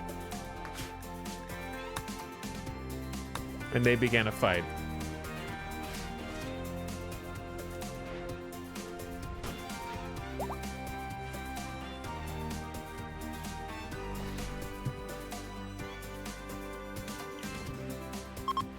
All right, let's do a ritual. We can't because the deep drill.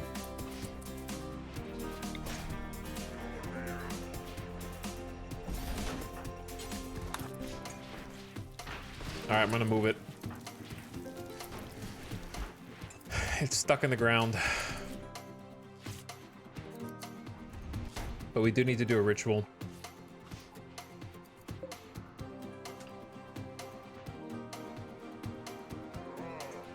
I kind of like feel like there's too many lights in here.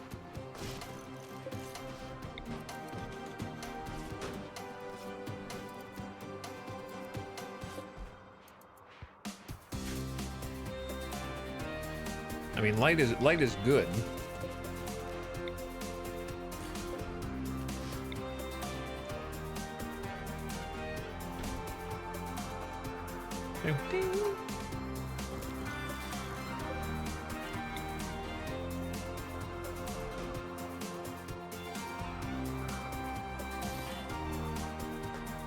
Okay. We got so much stuff to do, chat. Look at the dog. Xanadu hauling. Good job, Xanadu. Good job. You're doing great. Meow. Zed Mastermind, thank you for the 17 months of sub. How you doing? Thanks for the prime. Welcome back, Zed.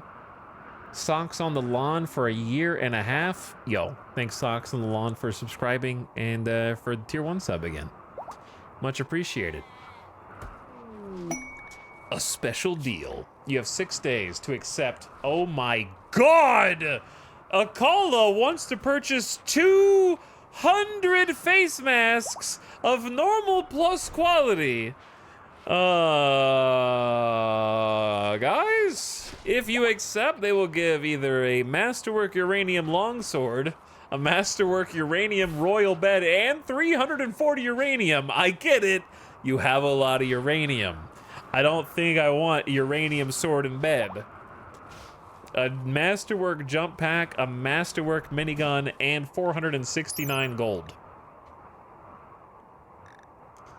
12, 19, and 34 is the minigun. Okay, so it's more damage and more accurate. It's more damage, more armor pin, and more accuracy. I was just checking. I wasn't sure if the miniguns. So miniguns are weird in RimWorld. I feel like I explain it wrong every time, so maybe chat will correct me. But miniguns are independent of a pawn's shooting skill to some extent. I have to look up the exact information because certain things are still relevant. I don't think that's been a thing for a long time. Okay, maybe you're right. The reason why... Okay, but here's why, right?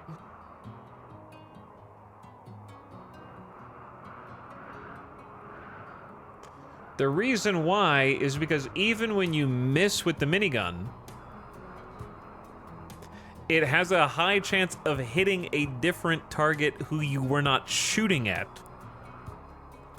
So you are going to hit your target more if you have a higher shooting skill, but you are still going to hit targets frequently with the minigun, because when you miss, it can often hit someone else.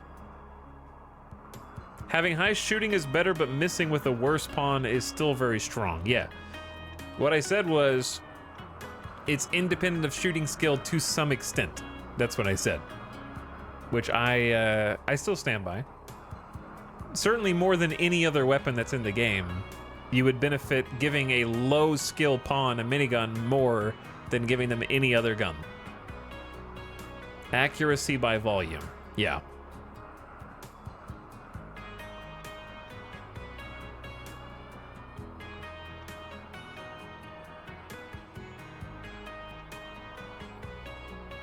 Also, a minigun can kill with 4 hits to the torso.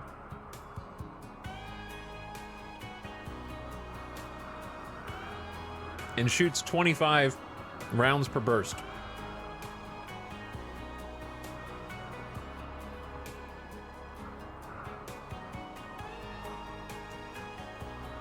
So from a primary target perspective, at a range of 12 cells, a minigun is best paired with a careful shooter, up to level 13 and trigger happy at level 14 plus. At a moderate range of 20 cells, careful shooter wins up to shooting 18. So basically, usually careful shooting is the best for miniguns. However, against crowds of enemies where accuracy is mostly irrelevant, trigger happy wins at all shooting levels and all ranges for obvious reasons. So there you go. When there's a lot of enemies, accuracy doesn't really matter. Per the wiki. But in this case, a Masterwork minigun is just going to do more damage per shot. That's a big increase.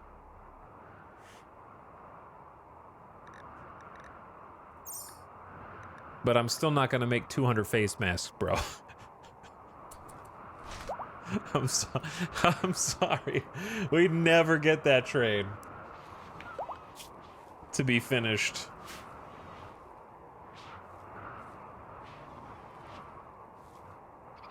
$200 face masks.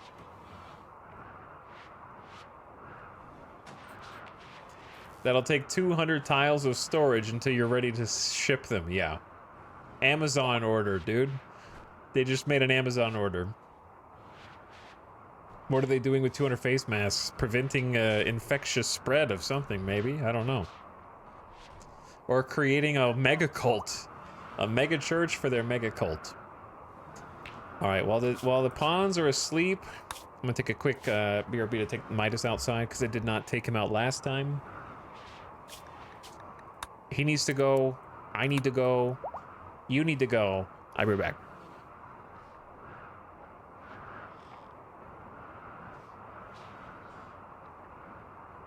But before I forget, we need a new crib. Second baby's on the way.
Why is there blood in this room?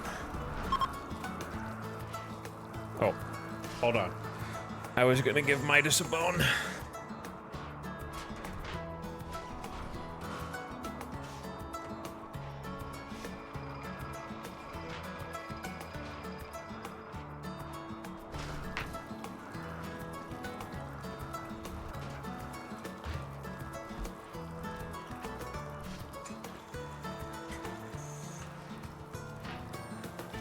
There we go. How are we doing? Oh yeah, let's get a ritual. But which one?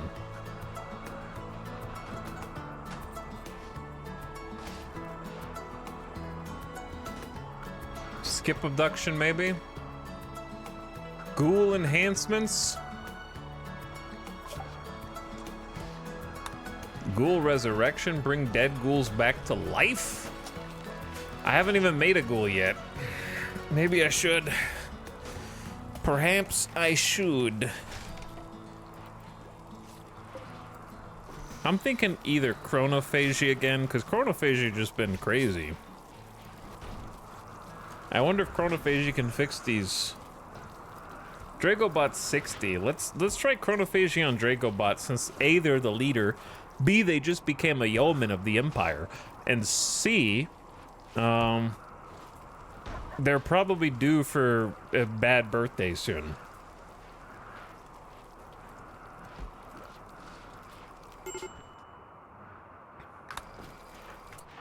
Oh, well, we're not. I know we're not inviting Loser to this one,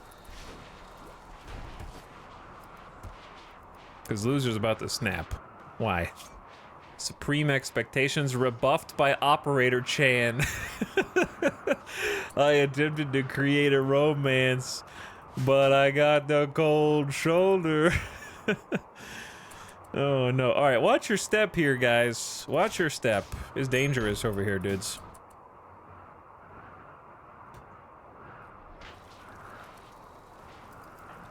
Alright, Dragobot.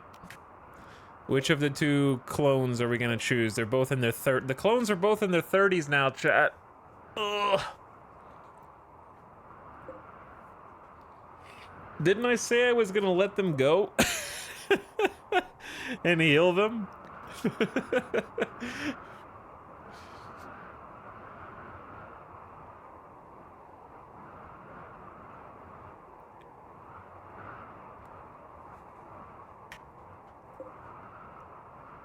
We already took 20 years from them. Seems like a lot. We could also do a skip abduction first.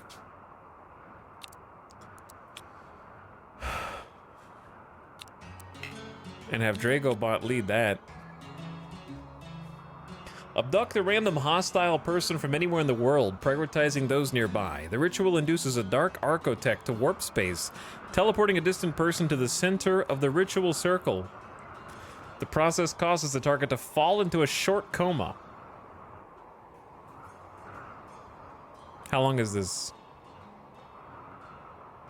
At the current ritual quality, they'll remain in a coma for 8 days. All right, let's bring in Mostly Lost.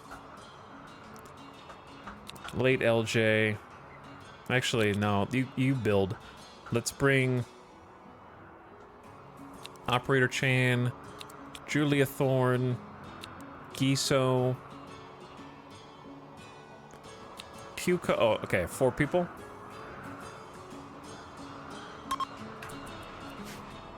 We need to chat. This room can't just keep looking like this for the whole game. The skip abduction ritual has begun.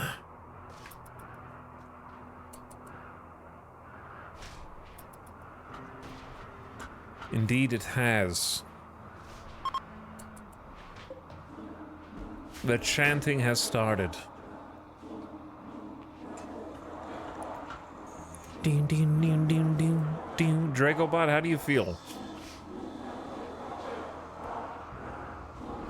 Don't mind Omramoon. I know you guys are trying to focus, but they got steel to drill.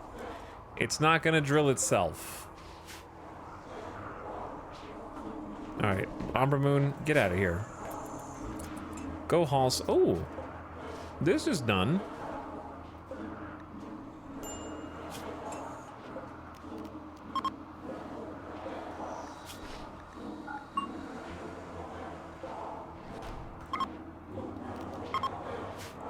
All right, we got space for the uranium. Where does plasteel go in this colony? Here, but we kind of have too much plasteel. Oh, and here. We're a little plasteel wealthy. Randomus, hear our prayer. Bring forth a worthy candidate, either to join us physically, spiritually, or perhaps in pieces.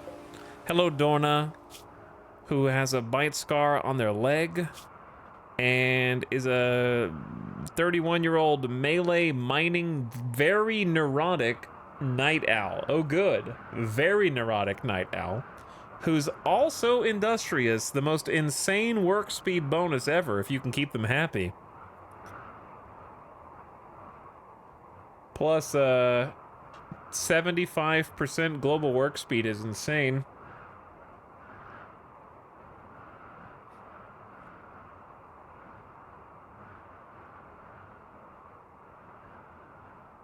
Everyone just gonna leave them there?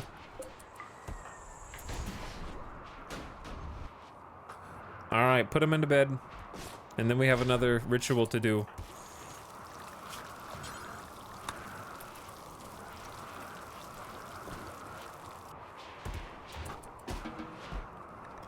Drop the hat, please. And... wait, no. Actually, put it back on. Involved in a psychic ritual. It was an amazing experience to partake in something greater than myself. All right, we're gonna do chronophagy in a bit, but at least we did a ritual, so we shouldn't have a negative from not doing one. Dull barracks. Yep, it is kind of dull. You guys are not wrong. Look, we've got, oh my god, we've got all the IEDs almost built.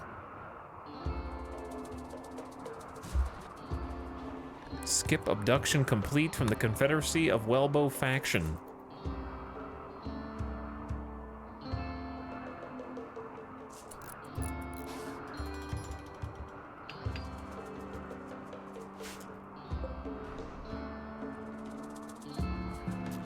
All right, what else was I gonna do? We could...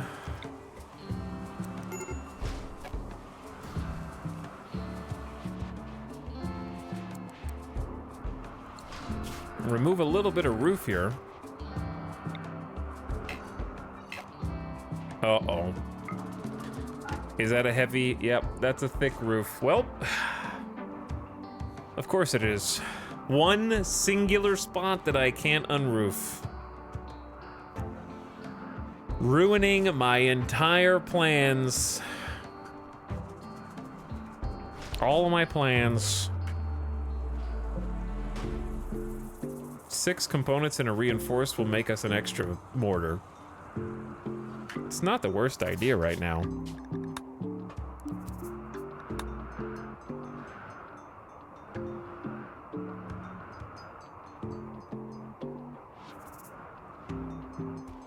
Could swap them? Yeah, I could invert them.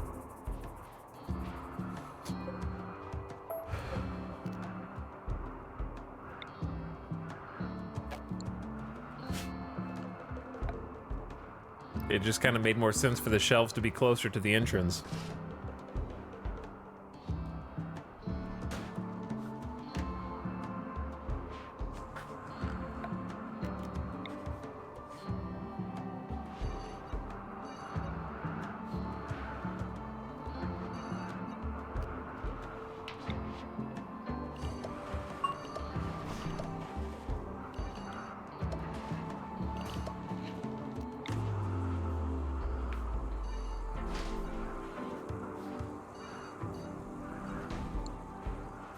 There we go. Okay, chat, we need to start some new projects. The builders are just taking too long. They are just taking a little too long.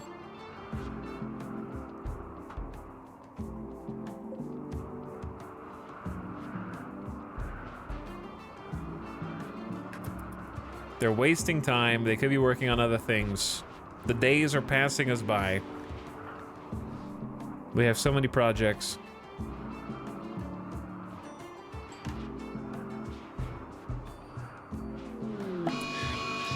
And if we don't go fast enough, then a large piece of an ancient ship might just crash nearby. Your colonists can feel it in the back of their mind, exhorting unspeakable acts. It must have an onboard machine persona with the psychic projection ability, and this persona is not friendly. You could say that. That's 102 Militors surrounding a psychic droner ship. Currently a low drone. All right, we're gonna need those. We're gonna need those mortars. We're gonna need those mortars pretty fast. Yep. Okay, here's the thing.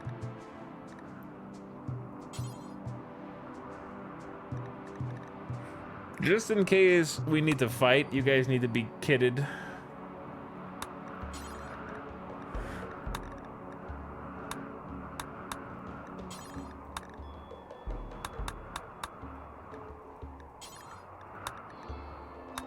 Or in case Randy drops something else on top of us, you need to be kitted out. Uh-oh. I have delicious gel on one drink sometimes, even though they're a teetotaler. Oops.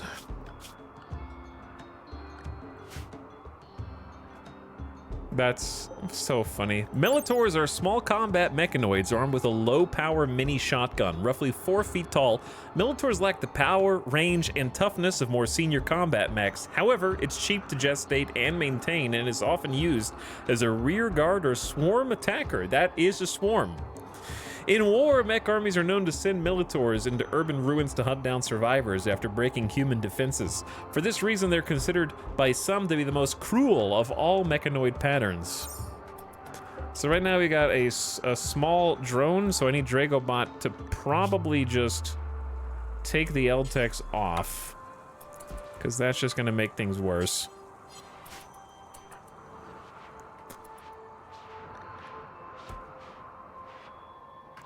And they've begun suiting up.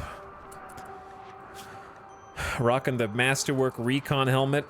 A high-tech armored helmet with a built-in status computer and protective plasteel weave plate. Used often by Imperial Scouts or Glitterworld police forces. 133% sharp armor, a respectable 58 blunt. It's good stuff.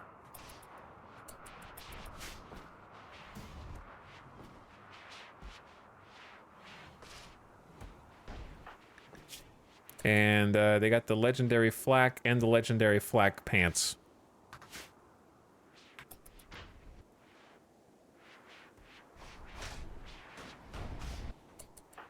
Late LJ decided to pick up the good marine helmet. 122% sharp armor. Rapid incursion space marine helmet. Had another pair of legendary pants. Okay, so I need everybody to kind of wake up and stay in the safe zone area for now.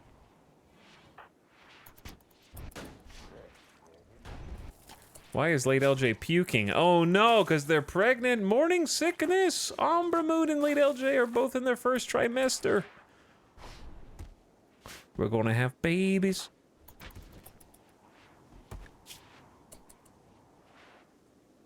A baby is growing inside a womb. Pregnancy may induce nausea or mood swings that can be hard to deal with a plus 10% hunger rate offset.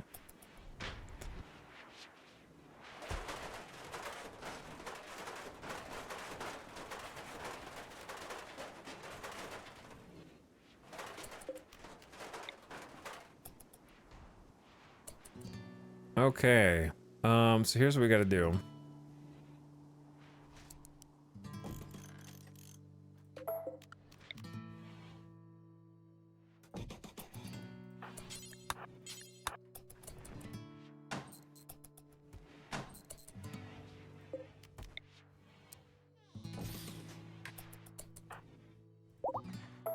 Wait, how am I supposed to do this?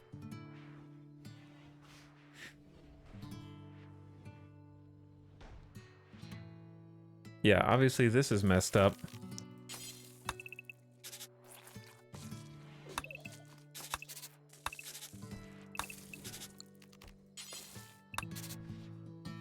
Wait, no. Okay. But then where do the shelves go? The shelves can go here and there. So we can still keep them by the front.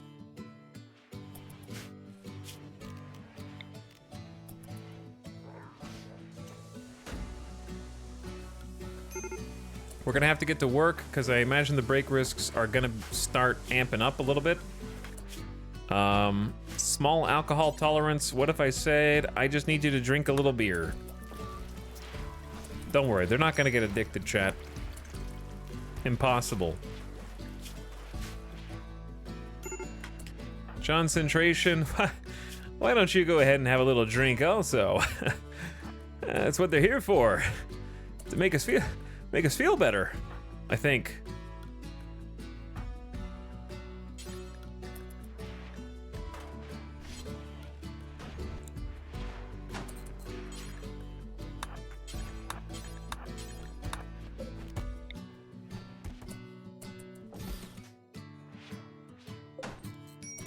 Okay, and we can make one more mortar here, but I don't want to do it yet, but we probably could benefit from it, actually. Sure, why not? All right, gamers, they should all be Is it time to wake them up? I think it's time to wake them up.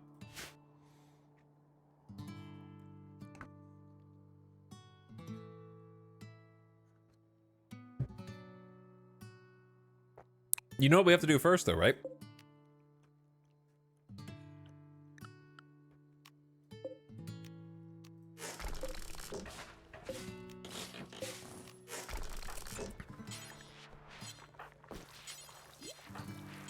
Can anybody do this in Gutma?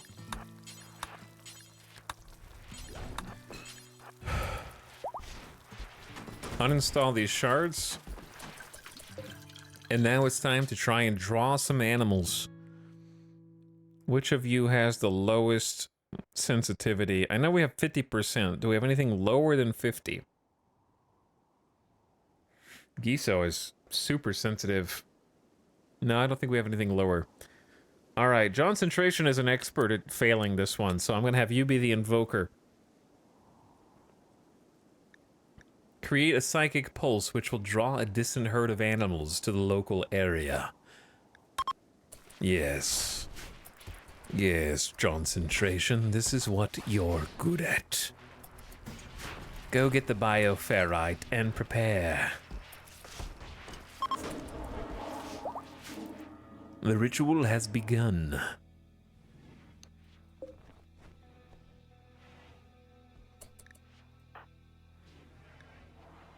I don't know how long we have until the psychic drone intensifies, but it just got here, so we should be okay for a minute.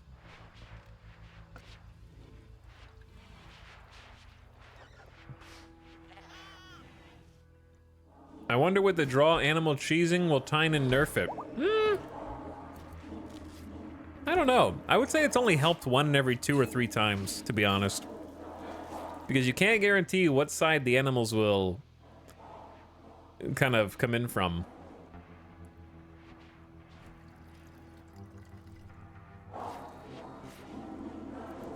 Also, I don't agree that it's cheesing. I'm using regular game mechanics to try and...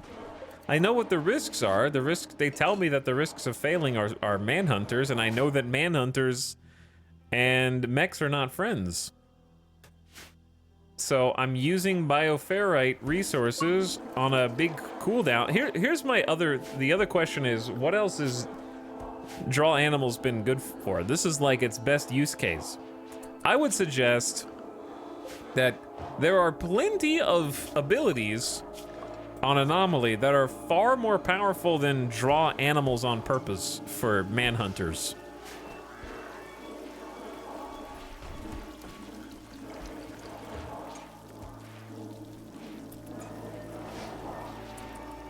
Like, chronophagy is way stronger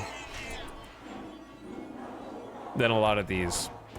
I think they would be happy with my ingenious way of utilizing the ritual spells that they gave us to play with.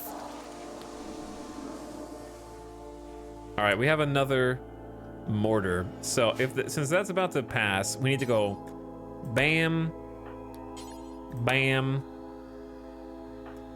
Amber Moon's gotta. We need the good shooters. Mostly Lost. And Julia Thorne. We're gonna have all these hold fire.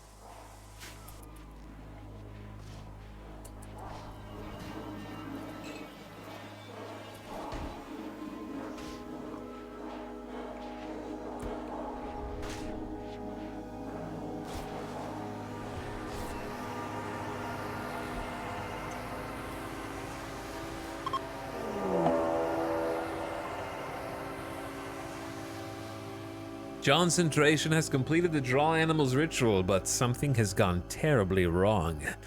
The ritual has attracted Scaria, infected manhunters. Prepare for their arrival.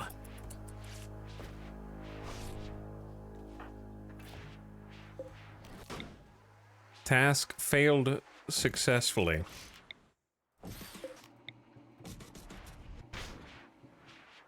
Where'd the other shard go?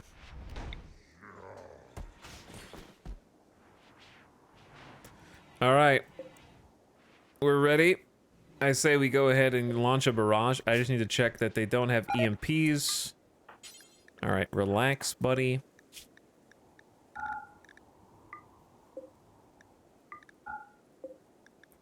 We about to fire off all our EMP nades.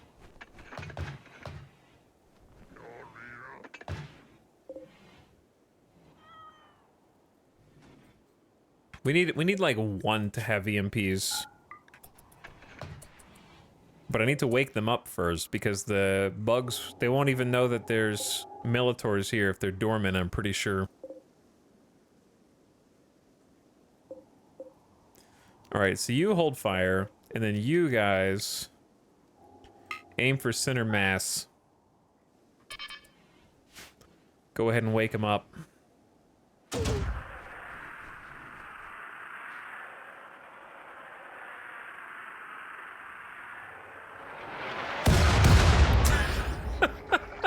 They're like, holy shit! What the hell was that, man?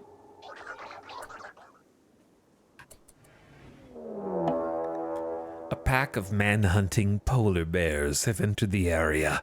They've been attracted by your ritual. They will roam the region hunting for humanoid flesh. Oh, 33 polar bears. Oh, yeah. That's the good stuff.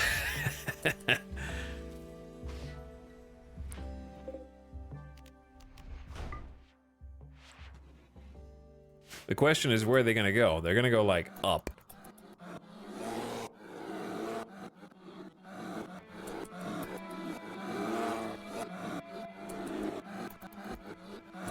Sort of what I expected to happen, unfortunately. This is why manhunters are only a little good.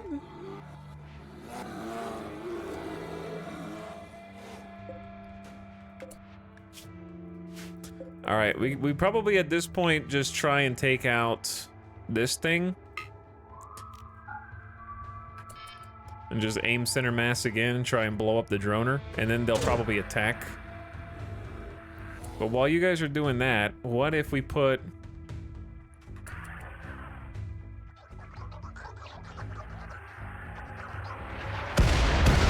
Wow, an impressive display from my best shooters in the entire colony, by the way.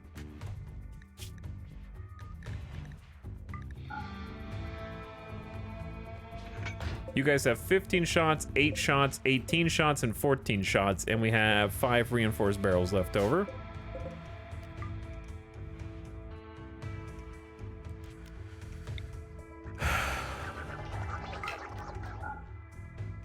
Another volley. Send it.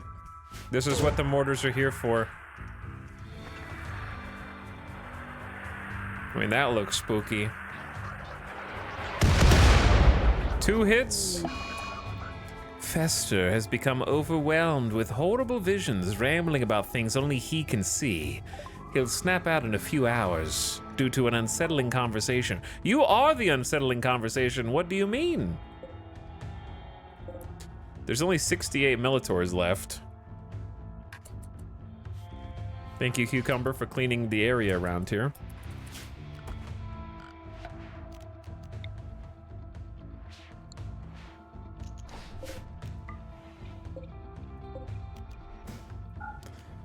All right, I'm just gonna let 2 fire off first. Wait, guys. No, no, no, no. I wish the force target would persist through the hold fire command. It resets the command, which is super frustrating. We'll send 2 first. See if they happen to be on target. They're straying pretty far. All right, 1 hit. But yeah, I wish hold fire didn't remove the target.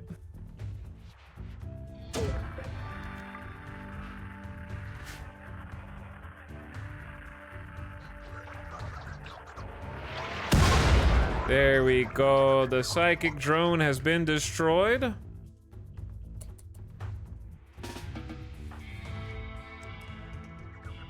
And the Militors are pissed. There's a non-zero chance that they go around the wrong side.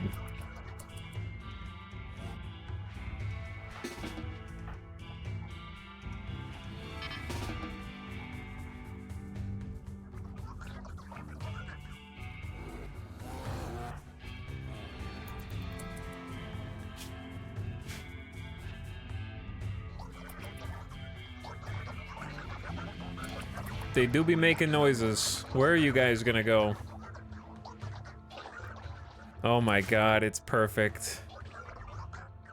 It's perfect. I don't even need to EMP them, I think.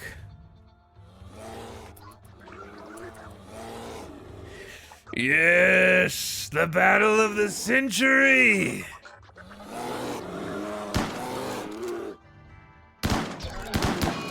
Volcanic winter. Alcohol binge. Stevens woke up and immediately decided to get juiced. Entombed underground. Yeah, you are. You've been knocked out with paralytic abasia for a month, man.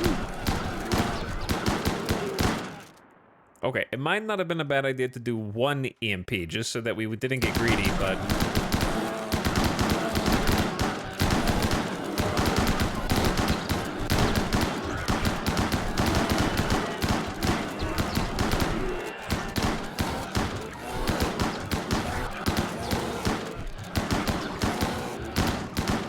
okay, so there's more.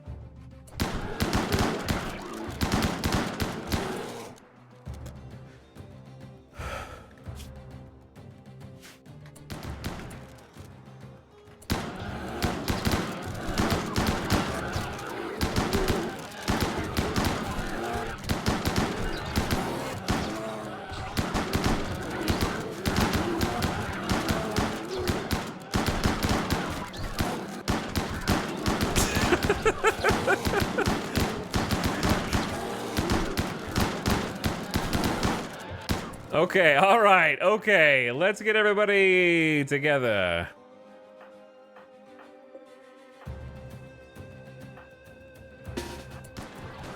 And clean up, be prepared to clean up the mess.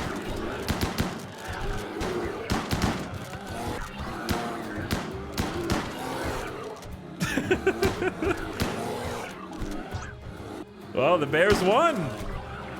They had some help, I mean, we did destroy 40 of them with mortars out of the 100. We're playing tabs at this point. We might be playing tabs.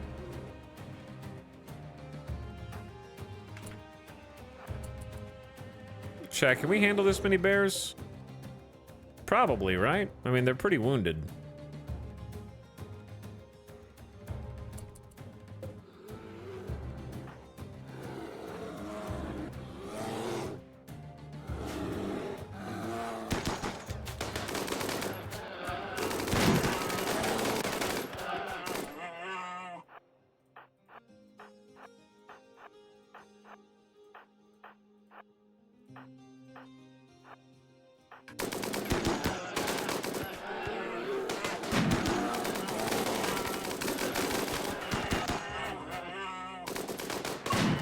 Chat, we are juiced. All right, we're gamers. We got miniguns. Ding! Some distant volcano or fire has begun spewing massive quantities of ash into the atmosphere. Ash in the atmosphere will obscure the sun. Temperatures will drop. This is the sound redemption. And plants will suffer for lack of sunlight. It could last many quadrums. Our solar is gonna be useless now.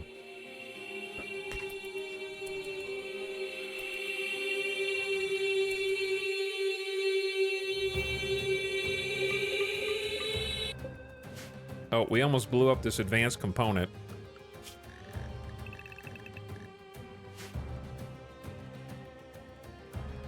I'm gonna assume that the polar bears are gonna bleed out. And that Giso can come get this advanced component. That's the most important bit down here. We're gonna have a lot of bodies to clean up, chat.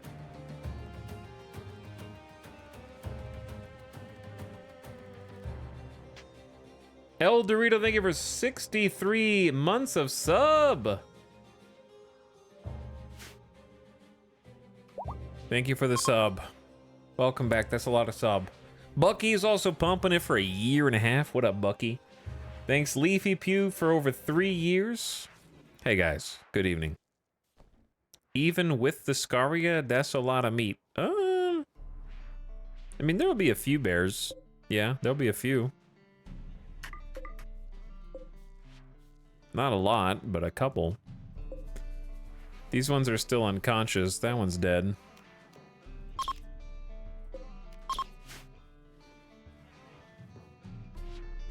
But if they have Scaria, then we won't get shit.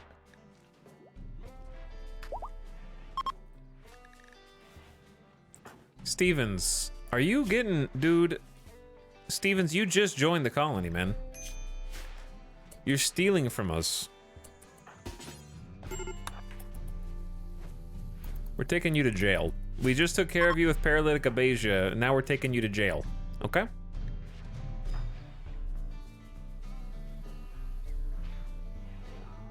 You're waking up. It's for your own good.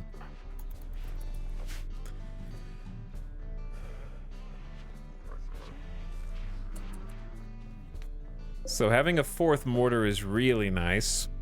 I want to have 6, but I think 4 is pretty strong for now.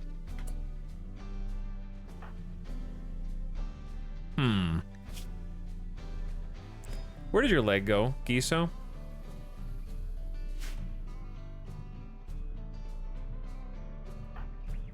You're dead in 3 hours, by the way. Oh, there's still polar bears over here.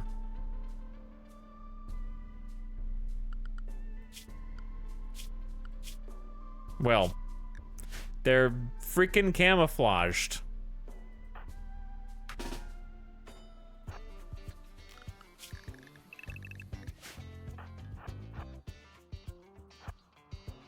They're camouflaged.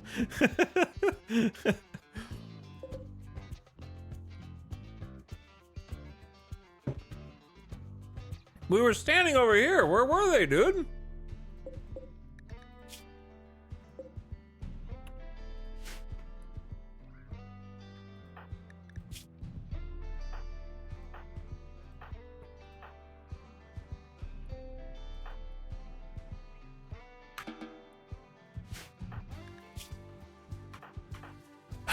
Okay. So here's what's gotta happen.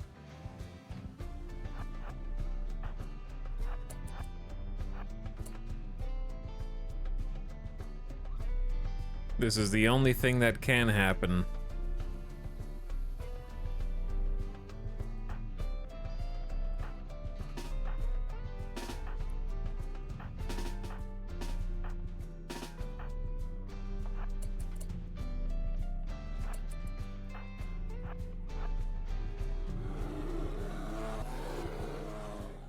Guys, I'm over. Do you even see Cucumber, dude?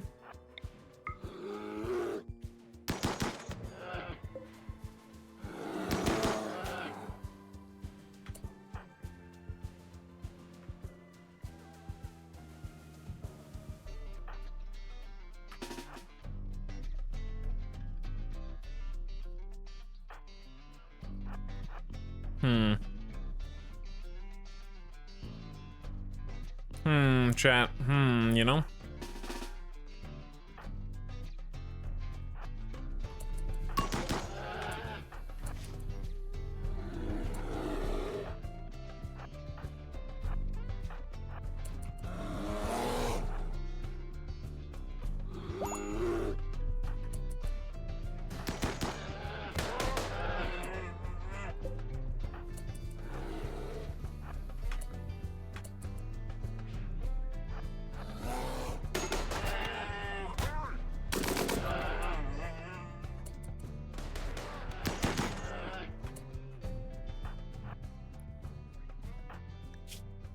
Nine hours?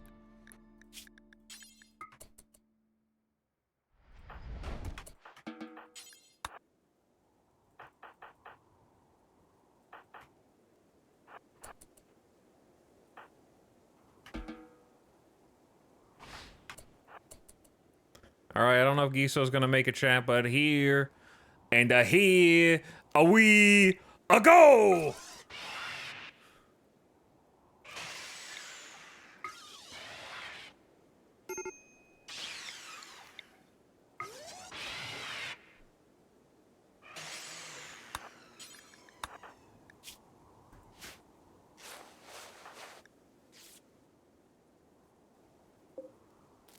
Easy.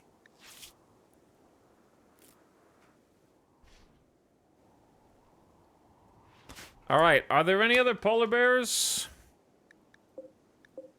that are not dying on the ground?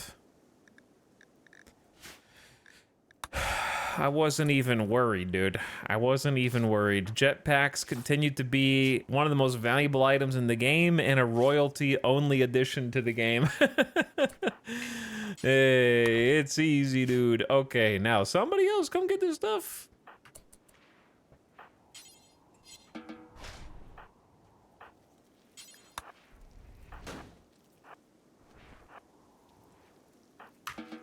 Shaking my head, pay to win, dude. You know what? Just melee attack it. I don't care.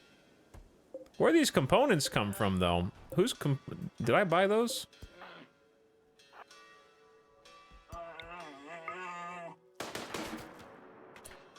Oh. Loser has snapped and can no longer tolerate holding such dangerous entities in captivity and intends to destroy as many as he can. What if you guys didn't do that?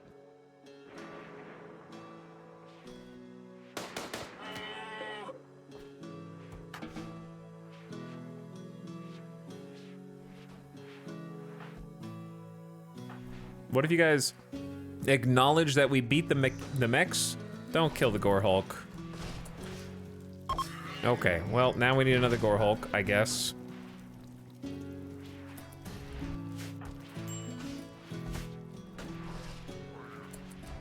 Starvation, Ambermoon. And Gobma has made a masterwork steel simple helmet. Good for us. Very good job.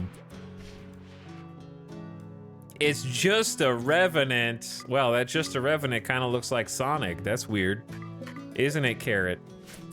You not as smart as you thought you were, huh?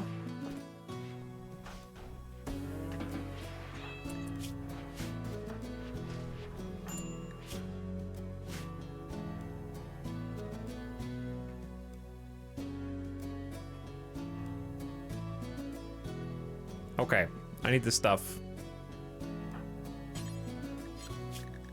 I need this stuff, and I assume that it's safe to go outside now, but I might actually watch them this time.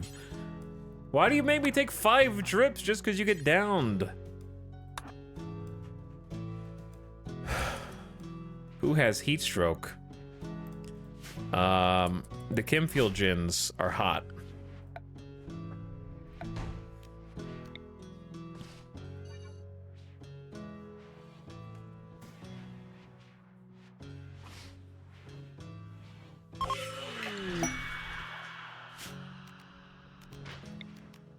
spoopy.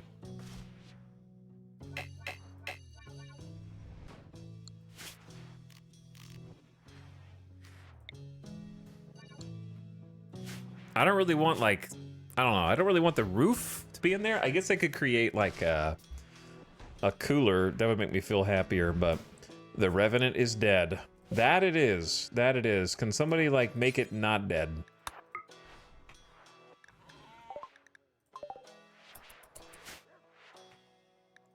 Giso, medical emergency. I think you're fine. You had extreme blood loss, but you'll make it, dude. I saved you. You lost a leg? I'm sorry about that. I got bitten off by a dang polar bear.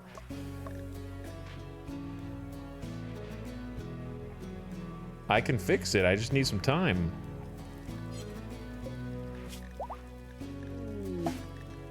Alright, and Gutma's reformed a Revenant. All is well in the world.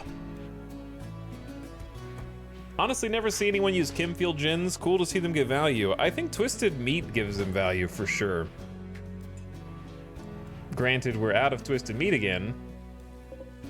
But that's because we made 681 Chemfield and we're using 5 Chemfield gens.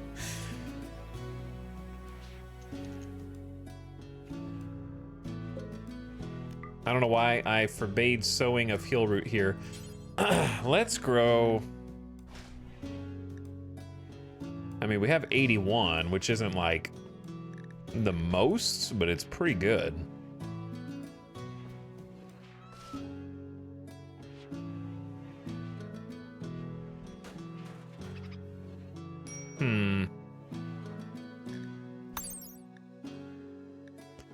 What is... Okay, hay's not particularly fertility sensitive.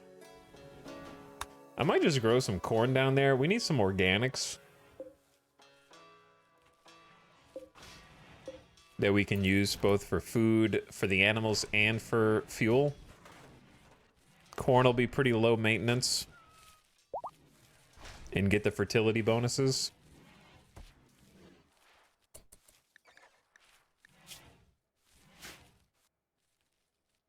Donkey is pregnant. Okay, let's allow...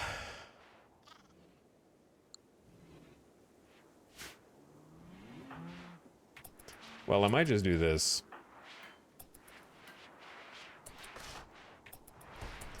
Loser's butchering, Dragobot's cooking, Umbra Moon is hauling, but what if you hauled polar bears? Oh, they're already hauling the polar bears. I'm proud of you guys. You guys are doing great at hauling. Giso can walk again. We're gonna make you a new leg. And Gutma's actually basically done with it already.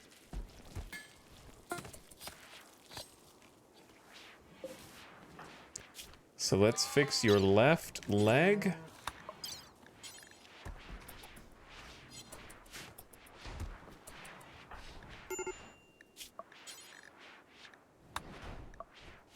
All right, mostly lost won't fail twice in a row.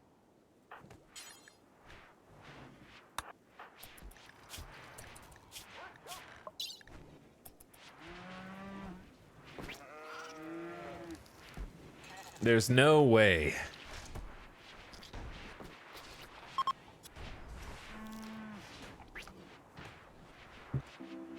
Easy.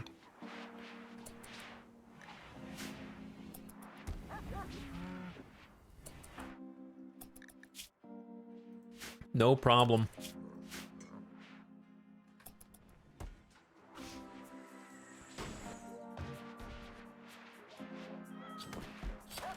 It's getting a little...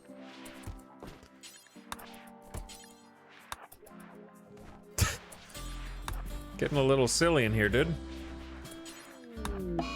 Nightbot, please.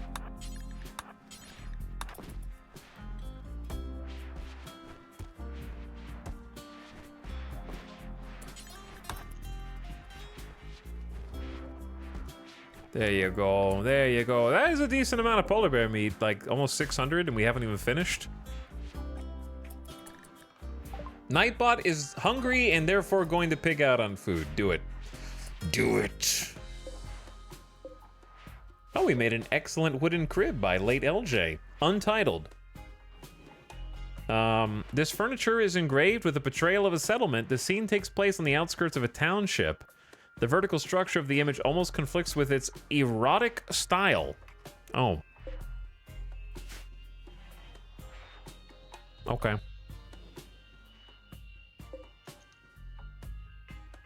It's kind of lewd to be put on a baby crib, but all right. Where does gold to go?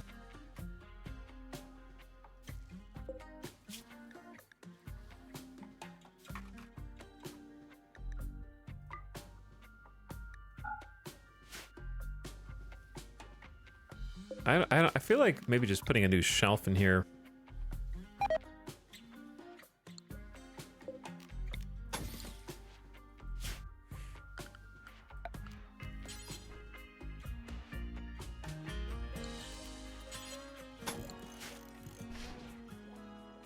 I don't know where that flagstone went.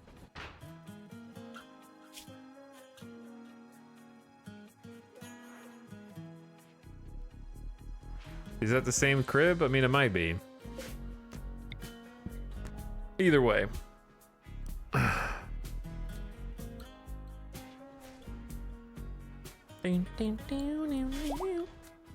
think I was planning on putting workbenches in here. Tool cabinets. That kind of thing.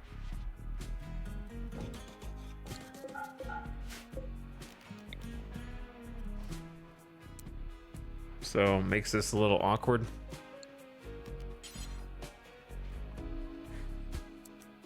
Could just do a little small shelf. And then put gold on that.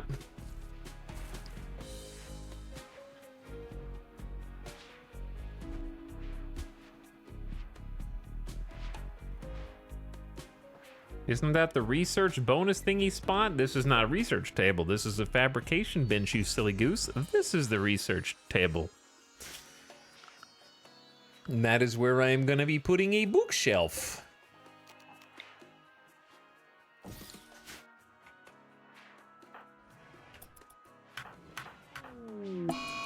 Mostly Lost has become overwhelmed with horrible visions, rambling about things that only he can see due to being ravenously hungry. Did I, like, forget to Why are you in the room with these guys? Go away! Get out of there.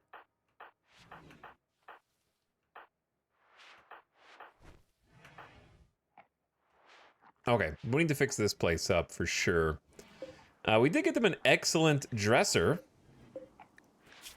Nightbot of Purple. This furniture bears a depiction of Nightbot building a pew while wiping sweat from her forehead. The pew appears to tower above Nightbot. Good job. I forgot that Stevens was in here and that we need to recruit them, or convert them, rather. And I also forgot that Dorna was in here. And I'm not even sure what I want to do with Dorna.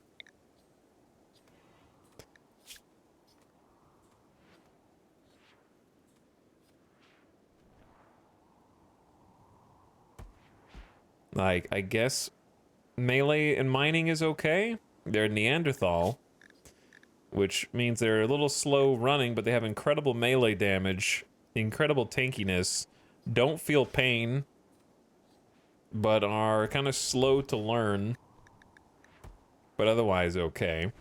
They also have pretty good metabolic efficiency. The hunger rate is a little bit lower. I guess just convert both.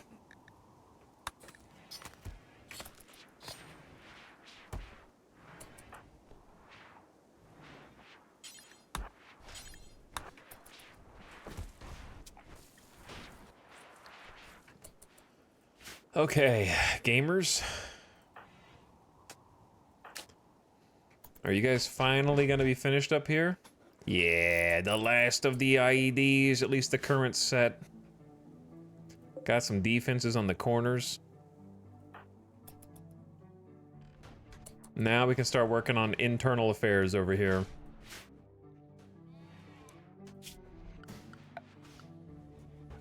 Let's fix this place up. Dude, I want some carpets for the bedrooms. That's 7 cloth per tile, though. Ow. That goes fast.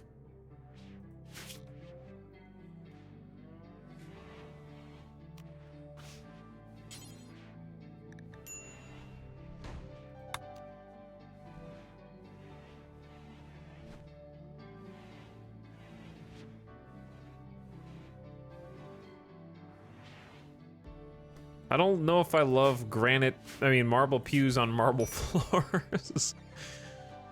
We could do a little granite in here.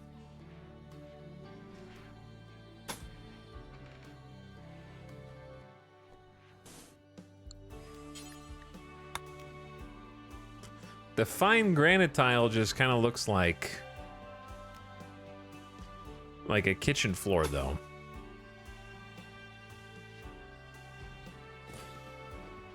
I mean, we've been using this, so maybe we just keep it. That's 9 times 20. We're gonna have to do some hauling, but sure, let's make it fancy. This should be like the fanciest room in the base, and the fine granite tile will be beautiful. That I can guarantee. As far as the pawns are concerned, at least.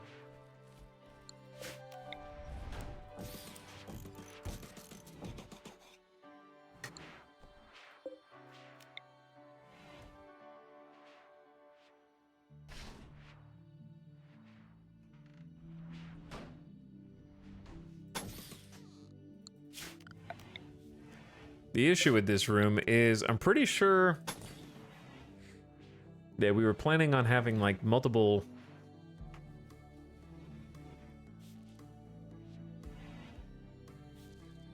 structures in the back. So I need to kind of figure out how this should look first. Maybe just like a nice big brick on both sides.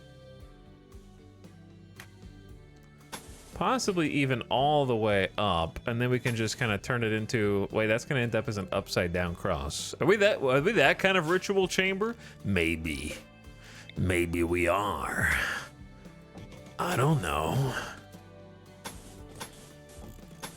We do be making animal sacrifices and crazy rituals in the near future. But yeah, let's have disconnect around the outside edge. And then we have room for some flagstone inside. What if we comboed it? What if we comboed it with granite tile and marble flagstone? Let's just see how that looks.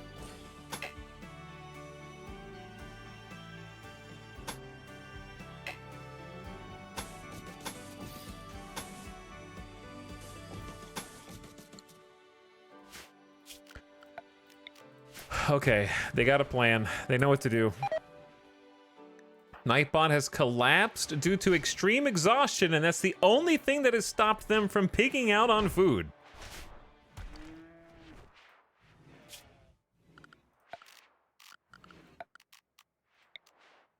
That is the only thing that stands between them and a massive amount of food.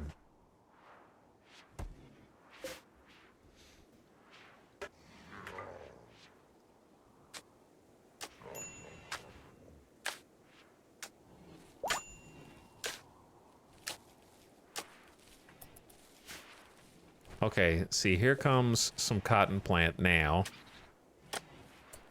I want, like, wood underneath the billiards table.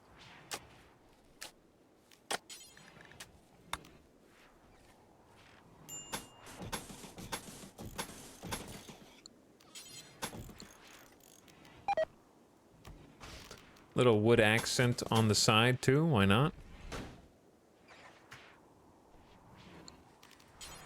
And then, ooh, we got carpet colors. If we're doing marble and wood, I think red would look really nice. Or like an auburn.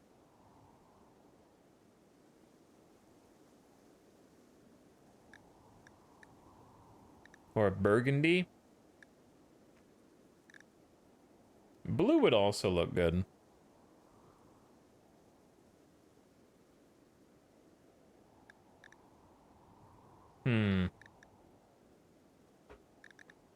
Let's go burgundy.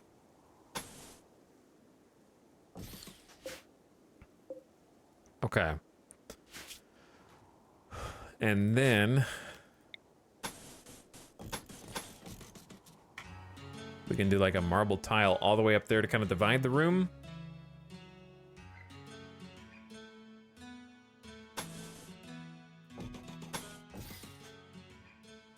And the different sections.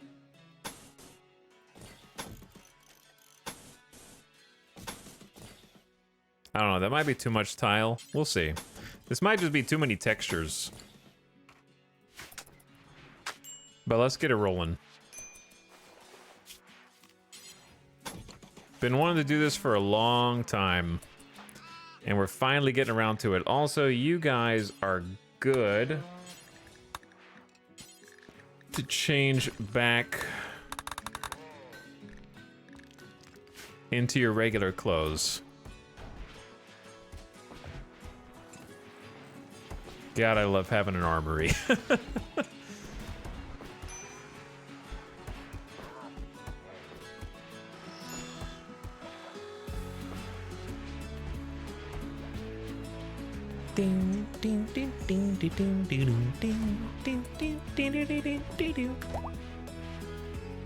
What's up, chat? How's your start to your week, dude? How is your Monday and the beginning of a new one? Almost May. What are you guys up to? Concert tomorrow? Doing good. I hate it. Pretty nice. What'd you do this weekend, chat? What'd you do the last 2 days while I was gone? Maybe I should have asked you this 9 hours ago when I started the stream. I start my new job Wednesday. Nice. Good luck. I'm last minute packing because I moved to a different island tomorrow. That is chaotic. Sleep a lot. I caught up on some sleep too. It felt good. Homework. College finals for my last semester. A lot of people seem to be taking tests.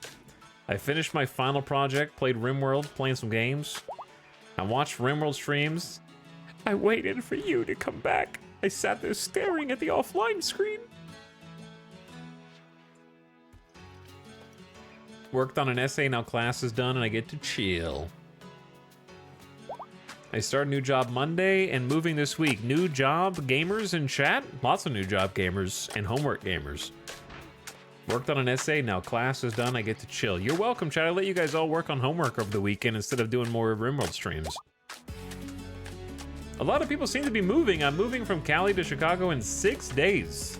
There's at least 3 people currently in the process of moving in chat. Watched Fallout and worked on art projects. I haven't watched Fallout yet. I watched the 9th episode of Shogun with Alice last night. We gotta finish the show. There's one more episode. The episode's already out. We just haven't watched it.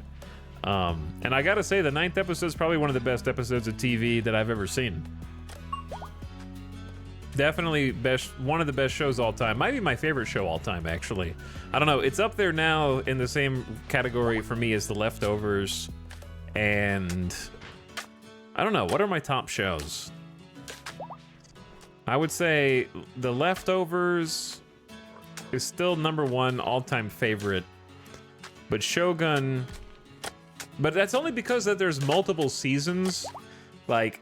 I think a mini-series that's 1 season and done by default is like ever so slightly lower than those multi-seasons where you get like extra attached to longer storylines.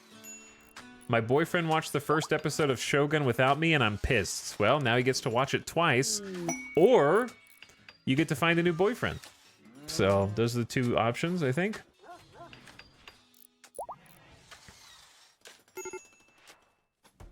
Shogun's only 10 episodes? Yeah, I would say it's really well paced. It doesn't, it already is an extremely patient show. I think ADHD gamers will say it's boring or something, but it is just like, I think it's the perfect length. It doesn't feel like a Game of Thrones situation where they were like, oh, we can do this in 8 episodes. And then you're like, oh my God, what is happening? We are flying across. Now, I feel like it was well paced and had plenty of time to breathe. It's Shogun is a very deliberate show. It is the kind of show that is reflective of the culture and peoples that it is representing on screen. Like, everything that the characters on the screen do is extremely deliberate, and so is the camera work, and so is the pacing, so that when something with action does happen, you're like, holy shit, that was crazy. And when something bombastic does occur, it is like a powerful moment that feels earned. It never feels like it's trying. It feels effortlessly confident that it will keep your attention the entire time, even though it's like all political intrigue, in 85% of it is Japanese with English subtitles. Like, I think it is masterfully done, for sure. So I would put it like, I would put it maybe tied for my favorite show, but like technically second place. Just because it's like one season, which is not its own fault. It's just, it's kind of like, I think Chernobyl, the TV show, is a 10 out of 10 for me. I think it's a basically perfectly done show that I couldn't improve on in any way. But also, I can't say Chernobyl is like more beloved to me than The Leftovers or Lost. Like, I love Lost because nostalgia, but also Lost is a good show. And I think it holds up better now that Game of Thrones is done. Have you read the book? I have not read the book. No.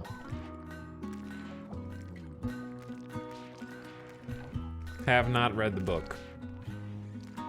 Oh, Lost sucks. You suck. You take that back.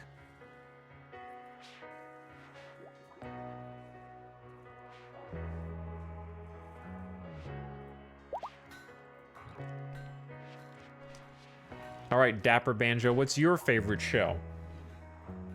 I'm gonna type what I think you're gonna say.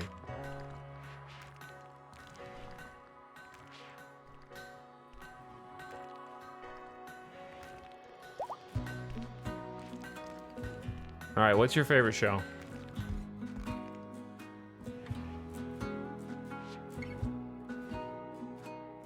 I haven't thought about that. Well, you can't just go like, that show sucks without having a favorite show. I don't know what to what your opinion is compared against. Come on. What's the first thing that comes to your mind? Favorite show.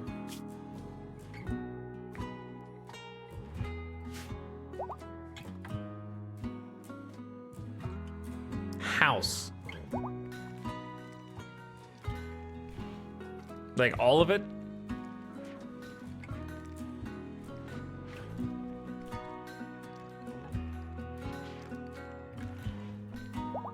Get that guy. Okay. I know a lot of people like House, but you're the first person I have ever encountered who would say that their all-time favorite show out of every show on television is House.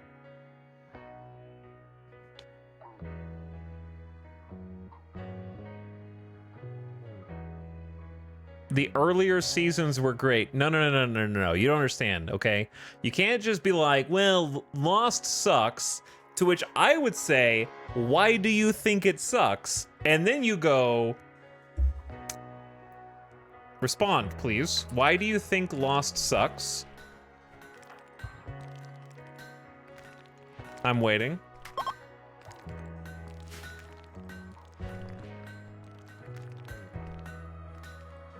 You're on the spot, Dapper Banjo. You had the spotlight. I'm not asking the rest of you, chat. Don't try and throw any handouts yet. I'm asking one chatter.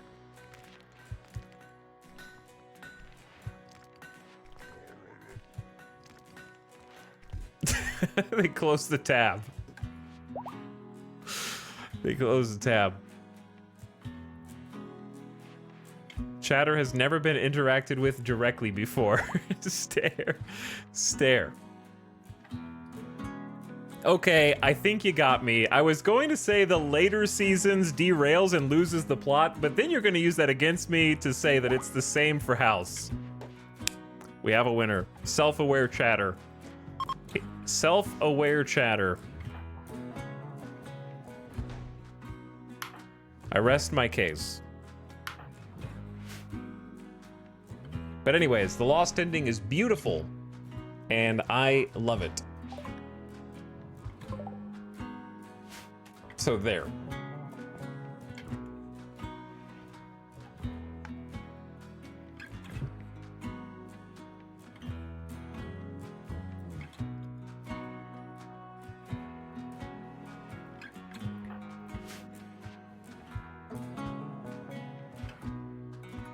But anyway, the problem with the Lost is stinky narrative, which by the way has all but crumbled in 2024. Like, the people who are still holding on to like Lost sucks are in the minority now. For sure. Like, at the time of its release, it's definitely one of those shows that is aging better than most shows. Because the people who say like, oh, the ending sucks, we're watching it, first of all, there's like a common complaint that actually it's in chat now that, oh, they posed too many questions and they couldn't answer them. No, they answered like 85% of every possible question in the final season. That was like 70% of the content in the final season was just them rapid fire answering every question in the show. You just didn't like some of the answers, which is fine because the mystery is more interesting than the answers. But Lost at its core was always centered on the characters from the beginning, giving their backstories in each episode and getting you attached to them emotionally. And the emotional resolution in the final season of Lost is second only to The Leftovers, which Damon Lindelof, who wrote for Lost, went on to make, and Lost walked so that The Leftovers could run on in terms of an emotionally resonant finale to a show. And so the people who still cling to like, oh, I didn't like the answers or the mystery, they got too crazy in the end. It's like, bitch, it started with a smoke monster in the first season. What do you mean it got too crazy? The smoke monster is the first thing you see, and when you look at that, you can't in good conscience be like, this is gonna have a logical explanation. There's a monster made of smoke.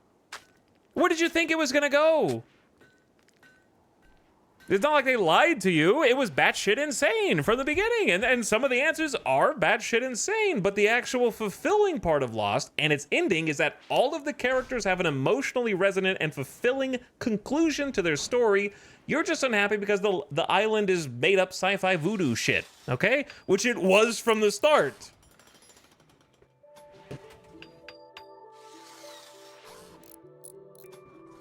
But yeah, it was all perfectly logical and thought out. Did they make it up as they went along? Yes. Does every show that lasts for more than 2 seasons make it up as they go along? Yes, unless it's based off of a book. He's out of line, but he's right.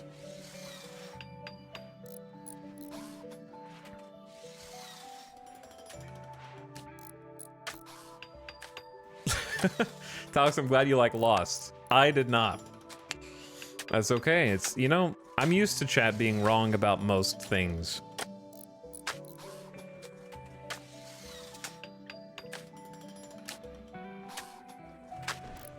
But yeah, the beautiful thing is when they made The Leftovers is an entire show that hinges upon a central mystery that they tell you from the beginning will never be solved throughout the show, and it is amazing. Because it is the biggest fuck you to all the people who were like, Lost sucks, that they managed to make a better show after Lost that is also about specifically not solving the mysteries of the show and having emotionally poignant characters. Because I have bad news for you. The worst shows are the ones who are entirely about some kind of mystery plot being solved with no characters that you care about. And damn it, if you watched Lost and did not care about the characters, then you probably have a cold, still heart that doesn't beat and there's no blood pumping in your body, because those are some of the best damn characters in any TV show ever, to the point where you can still remember the names of the entire cast.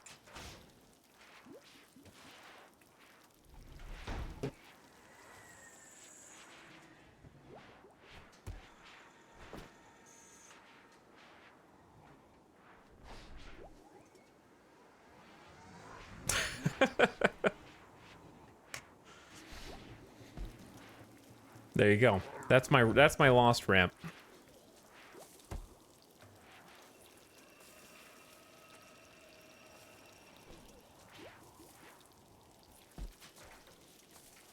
Recite the string of numbers right now. 4, 8, 15, 16, 23, 42.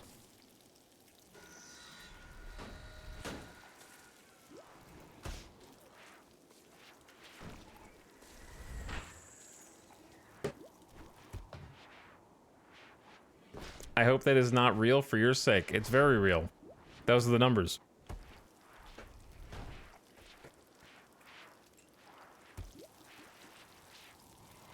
I feel like people who watch Lost are different species.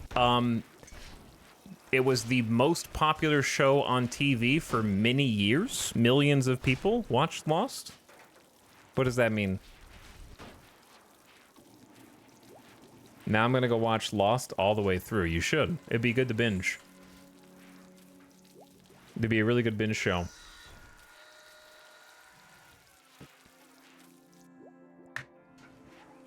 It was a huge show, guys.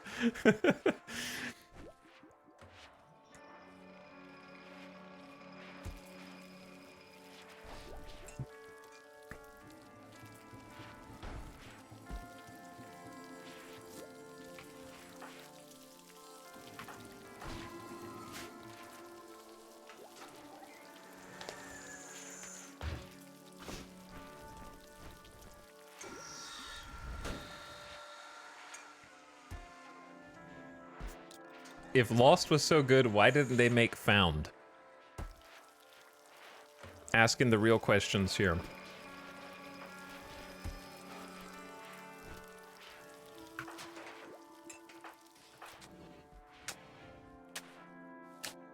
Alright, this is taking shape nice. I remember when Lost was such a huge phenomenon. Oh yeah, I talked about it like every week. Me and the other nerds at lunch would discuss the last episode and what we thought was going to happen. And I remember gathering around on the couch in my freshman year of college with my other friends, and we would watch it on the dorm TV in like the lobby every week. Good times. And then you would alternate because you had the groups who would watch every new episode of The Office as it aired. To the point, The Office watch parties were so popular when I was in college that the dorm room of the person that had the TV would fill up, and then people would open the window, and then they would sit outside on the grass watching the TV through the window, and the people inside would part a little bit so that everyone outside behind would be able to see. Those were massive watch parties.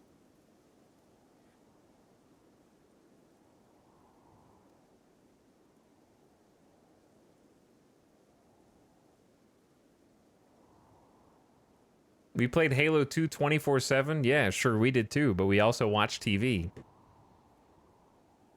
At that point, just buy another TV. What do you mean buy another TV? We're in college.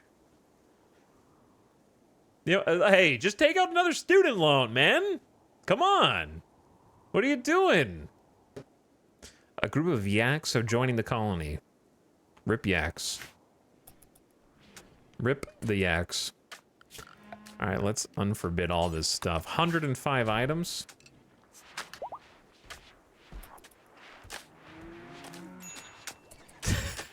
Just one more big loan, Arthur. Just one more big loan. That's all I need.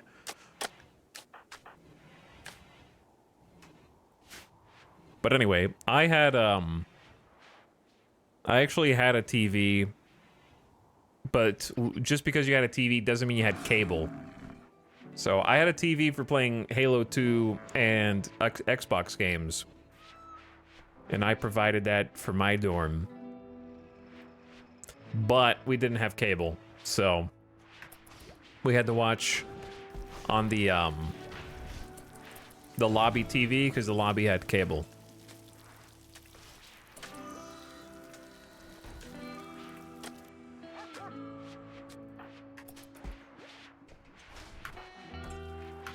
But yeah, I would say Lost is probably the definitive show of my like high school to college years for sure.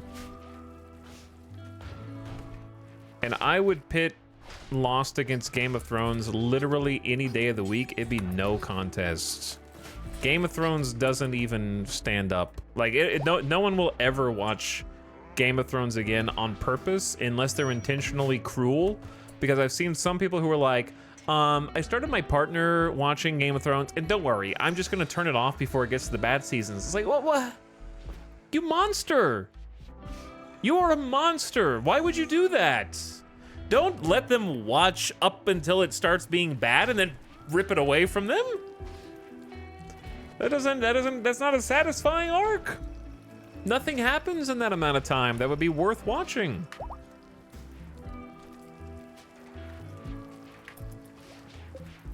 You're just gonna create questions for them, and then they're not even. It's not even that they're not gonna get answered. You're just create like if you'd say, okay, we stop now, you can't watch anymore. It's just like that person, if they're into it, isn't gonna accept that as an answer. They're like, for example, Westworld. You could watch Westworld season 1, the only good season, and then comfortably stop the show. You'd be like, well, that was satisfying. I enjoyed this show. It was good. And if you said there's a few more seasons, you would never actually be like dying to find out what happened.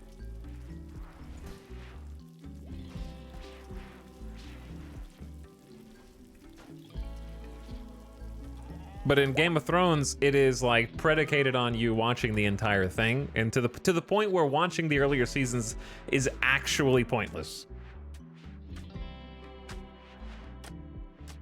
Which is why I would pit it against Lost any day of the week. If anybody in here has seen Game of Thrones, I'm not gonna do like a full rant. I'm just gonna ask you a simple question. Does a single character, and don't list any specific names just in case somebody wants to watch it at some point for themselves, but just a yes or no. Does any character at the end of Game of Thrones have a emotionally satisfying conclusion? Even one?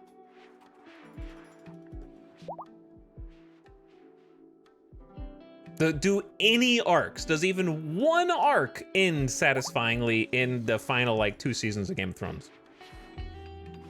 In a way that you were like, oh, that's great, I love that.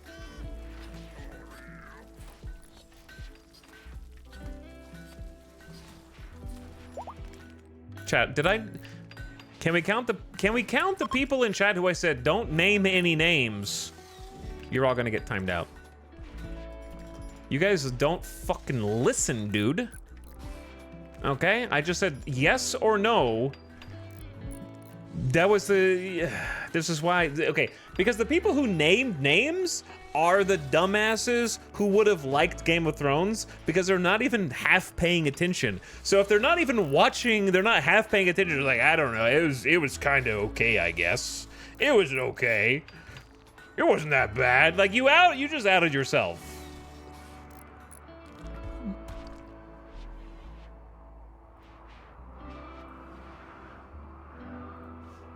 You just outed yourself. That's how I know that you were too brain dead while watching, that you're either just saying a random character or you're one of the dumb ones who was watching. Like if you answered any character, you were one of like the Facebook moms who started watching after season 5 because they heard it was popular and like their kids were watching it.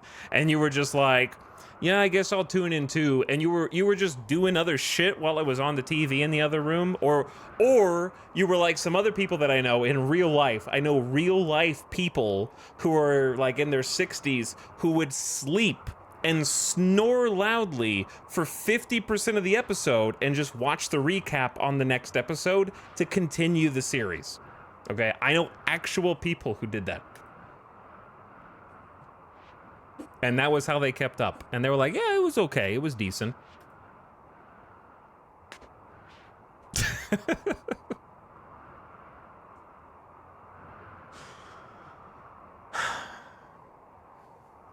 Anyway. You deserve that, chat. You deserve that. Some of you. Some of you deserve that. I can't believe our power situation with giant smoke cloud and volcanic winter is somehow still stable. I'm gonna blame the chem fuel, which we only have 500 left of.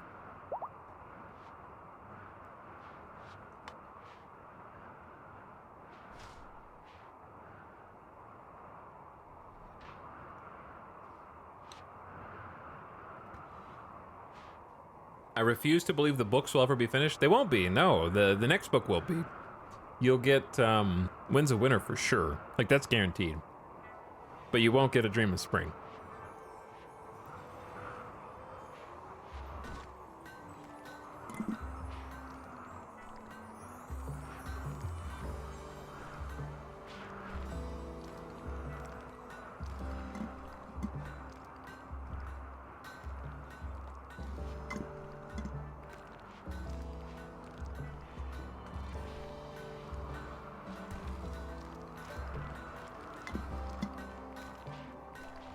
But anyway, you know what?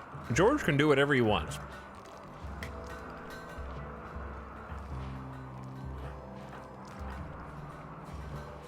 And I won't be mad at him.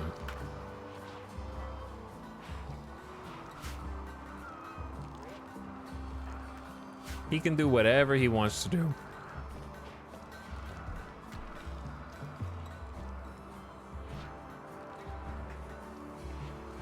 And I will applaud him. Hype turned into apathy? I don't know. I just think that, like, if you think about it from a human perspective, Dorna was a psychic ritual victim and will attack everyone. If you think about it from a human empathy perspective, the weight that is on George R. R. Martin's shoulders to, like, dance monkey dance is more than on any human who is currently alive, and it is an impossible gargantuan challenge that he could, it literally doesn't matter what he writes, there will be a substantial amount of people who will not be happy, and it might even outnumber the people who just happily read their book. So it doesn't even matter if he releases it anymore. Like, people will be upset no matter what now. And I think that when you put that much fame on a single person, a single human, like, and they're old already, like, what do you expect? Just let them enjoy the fame for a little bit, and then, you know, whatever happens, happens. The true Game of Thrones was the friends we made along the way. Exactly. Exactly. Chat understands. How do we do this? Giso, you only have 2 melee. Can you try not killing the prisoner?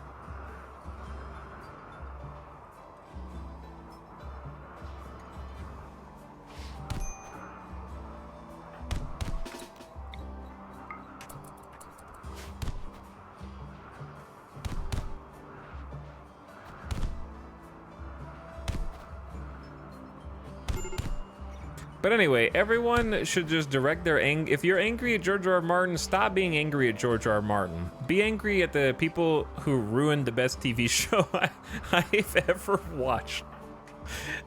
Irredeemably, okay? And don't say it's George's fault, all right? Because that was some bullshit, dude. Oh my God, they died. Well, It's okay. They weren't that great of a pawn anyway.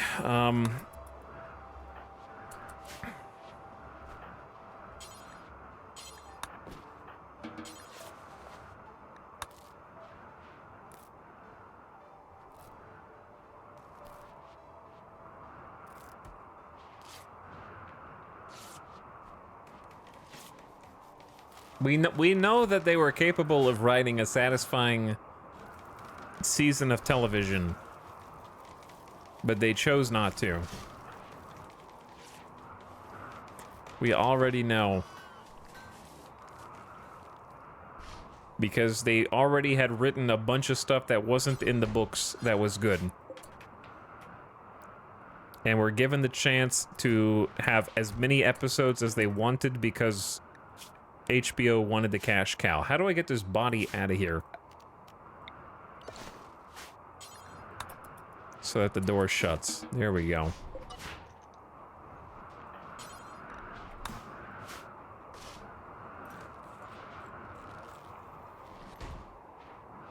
But yeah, I think it's like redirected anger.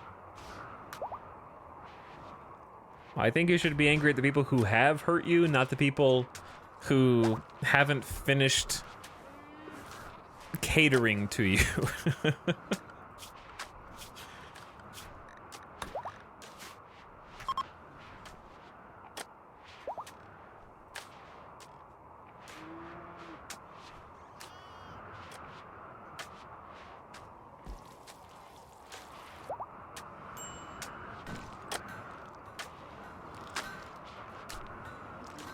Once I read the book, I understood why it was taking so long. Yeah, I enjoyed reading the books.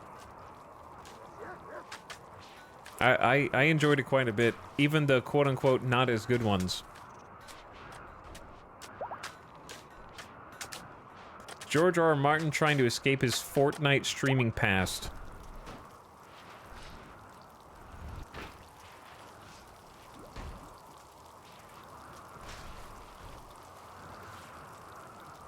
Chad, look on the bright side, okay? They were able to create something that made you feel and care about something, and that's not hard. That's hard to do. That's hard to do, okay? It made you feel you were happy, you were sad, and then you were really angry, potentially. Really angry, and it's hard to get those emotions out.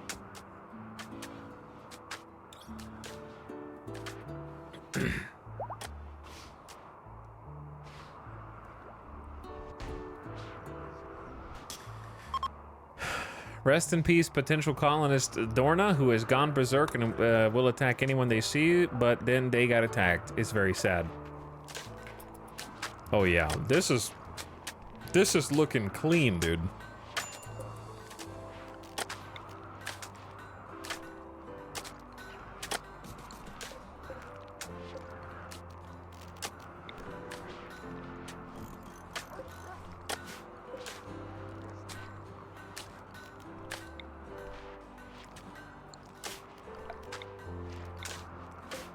The problem is we're gonna end up building some big structures there.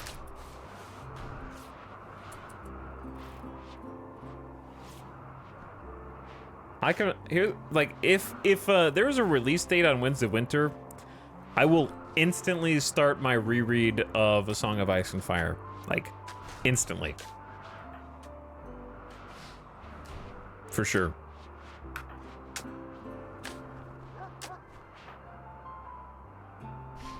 What is this doing here? That is not for that.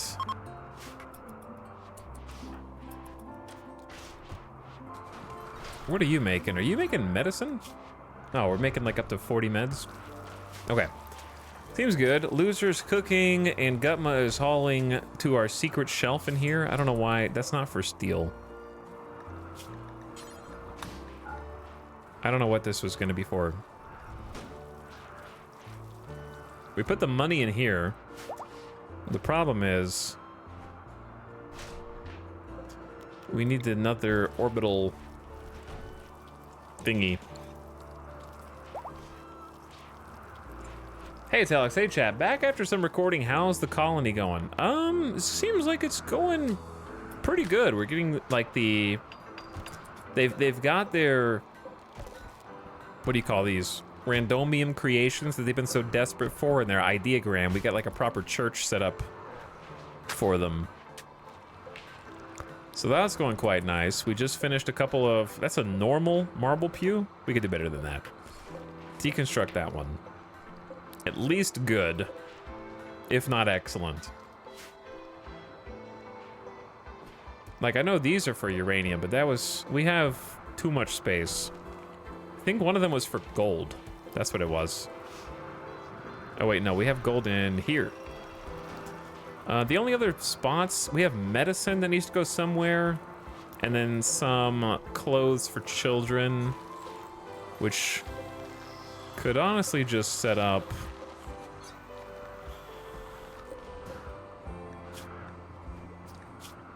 I think these are for pants. Yeah, these are for pants. These are for parkas. These are for toques. These are for button-down shirts. Okay, I might just unlink this one.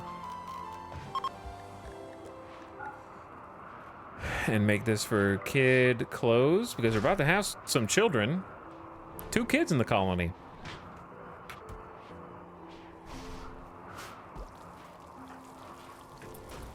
But it seems like it's going good.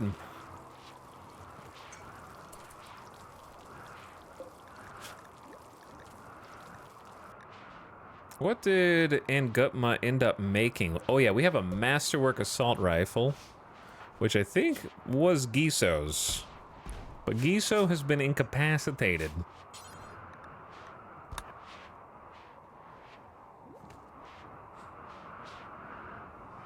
But things have been getting way more organized.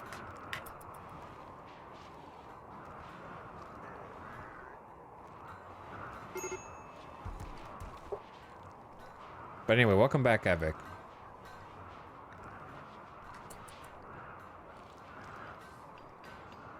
Help streamers yelling at us about American TV again? The fact that you have to distinguish American TV tells me all I need to know about your opinion. I'm sorry.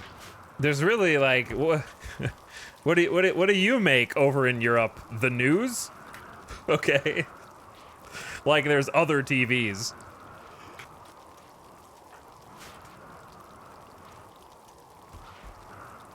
Oh, I'm sorry. I didn't mean to distinguish a difference between like Doctor Who and every other show. My bad. Yeah, okay. We locked that one down.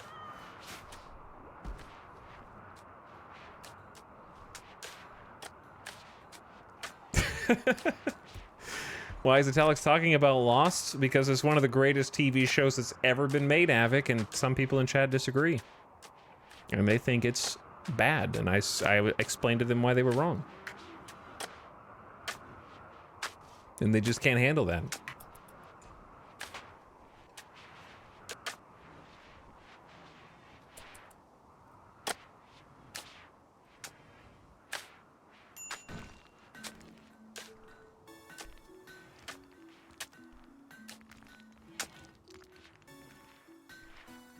Bro has only watched one TV show? No, that's chat.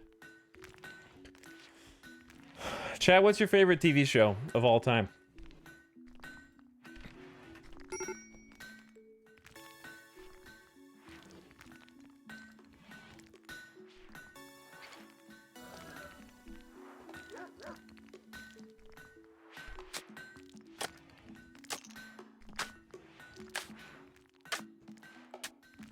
Welcome to the NHK, weeb.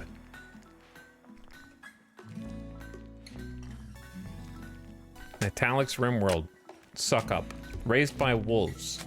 Did you stop after one season? Firefly. Oh, you did stop after one season.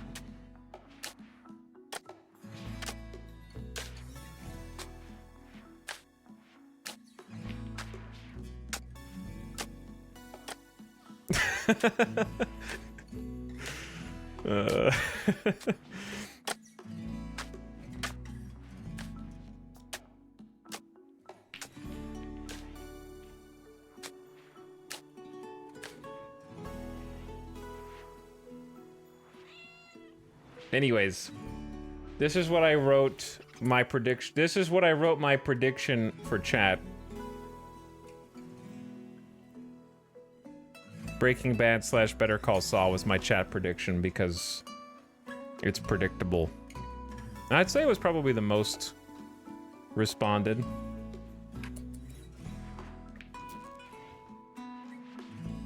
Because it's good. Meh.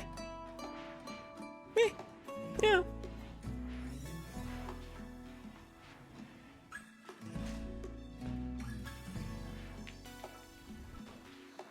Meh.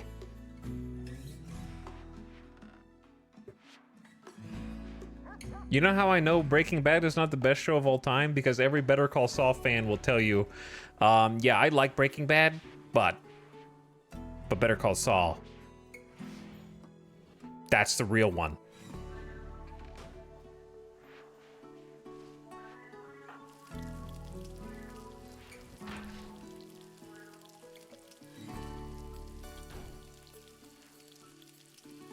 To be clear, have you seen either? Yeah, I watched Breaking Bad for like 2 to 3 seasons, and then I stopped because it wasn't my thing. So why would I watch a show that's based on the first show that I didn't really care for?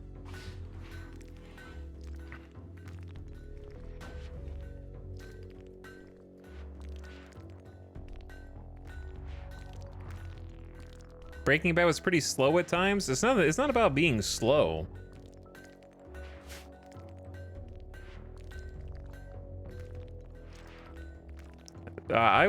Shogun is slow, and that's my favorite show, period, right now.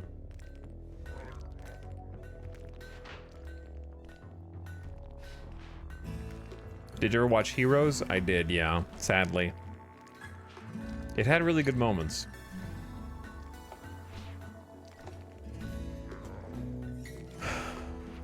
The problem with Breaking Bad, in my opinion, is if you're good at just predicting what is the worst thing that could happen to these characters in this moment, it will happen. So it becomes a very predictable show. To me. Like, I'm the kind of person that just constantly thinks about what is the worst thing that could happen to these characters, and it's pretty much, like, always happened exactly that.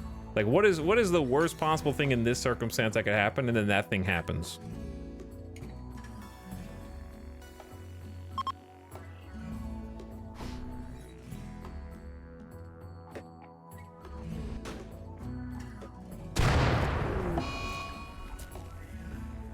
Randy did not enjoy that. A fault in the electrical conduit has caused a short circuit. We need those lights to come back on.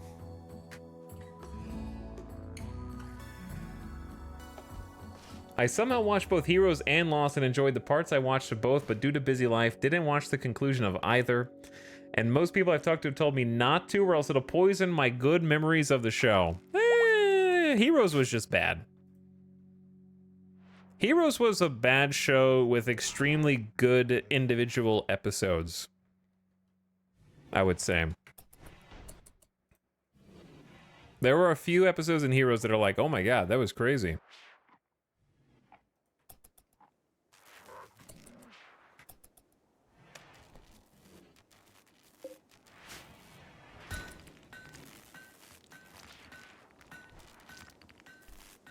I watched every episode of Breaking Bad except the last. That seems like a bad place to stop. I watched every episode of How I Met Your Mother except the last half of the last season, so I definitely feel like either I dodged a bullet or I picked a good time to stop. Writer's strike killed the show. Yeah, the writer's strike was really bad for a lot of shows.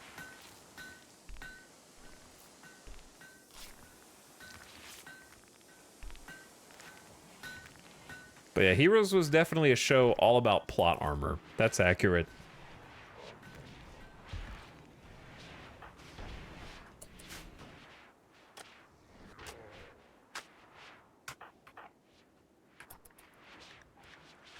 All right, Mr. Randomus, thank you for giving us some time to put the floor down in here. because it's been kind of a huge pain, but it's looking good.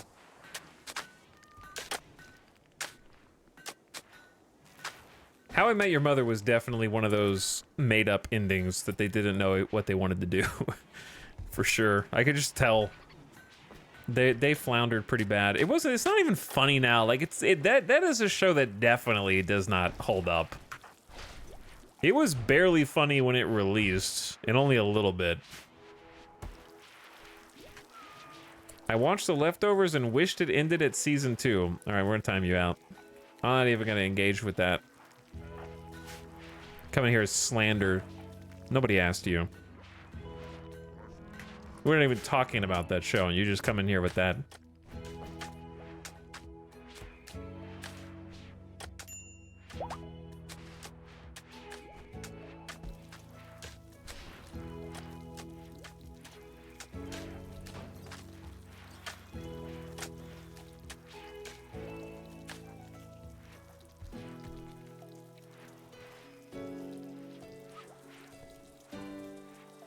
I need to watch season 2 of Tokyo Vice. The first season was at least interesting enough to watch season 2. I've noticed the colony is getting progressively more stinky. Let's have Fester do it.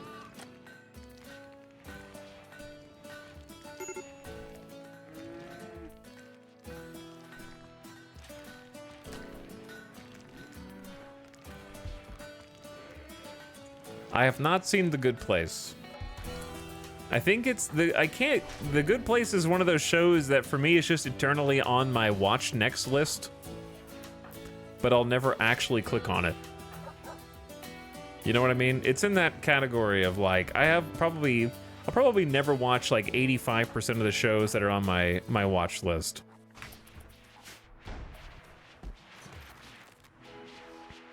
But I have heard that it is good. Oh yeah. We must be missing wood, because they built this table, which we can't use because we have no chairs. Which is kind of funny. And now they're smoothing walls, which is nice, but also.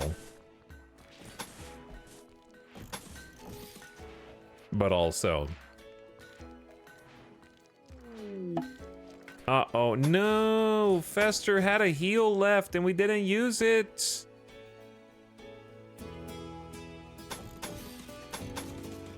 Fester, come on, dude.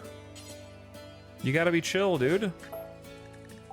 Fester thanks you for your hospitality, but says that it's time to move on. You got my rifle! That's why I only gave you the excellent and not the masterworks. Goodbye, Fester. We were happy to serve you. Thank you for healing Cucumber and delicious Jill sandwich. Be on your merry way, you healing hero. Lamb 1 has died to hypothermia. What if you just went inside the heater? Delicious Jill sandwich has become overwhelmed with horrible visions, rambling about things that only he can see. This happened because of dull barracks.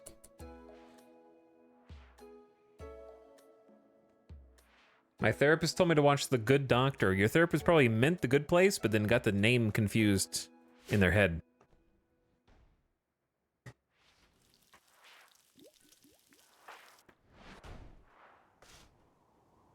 Because that's a dangerous recommendation.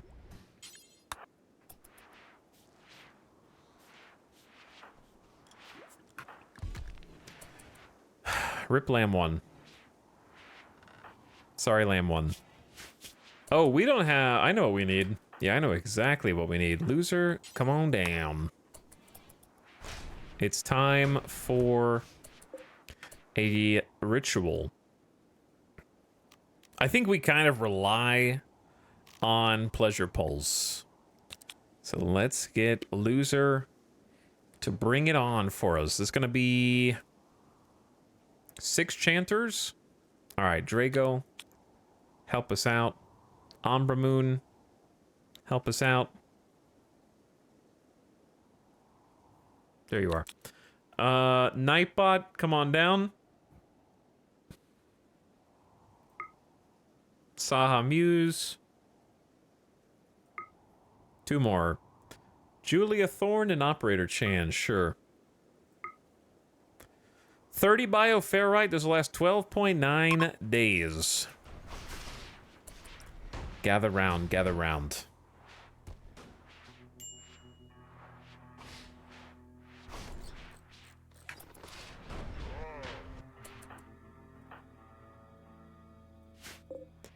$22 polar bear corpses that still need to piece on out.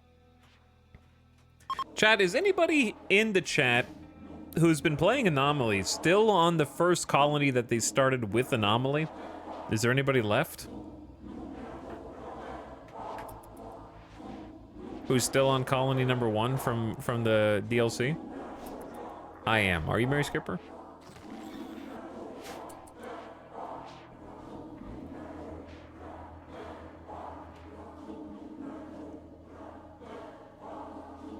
I'm on my second.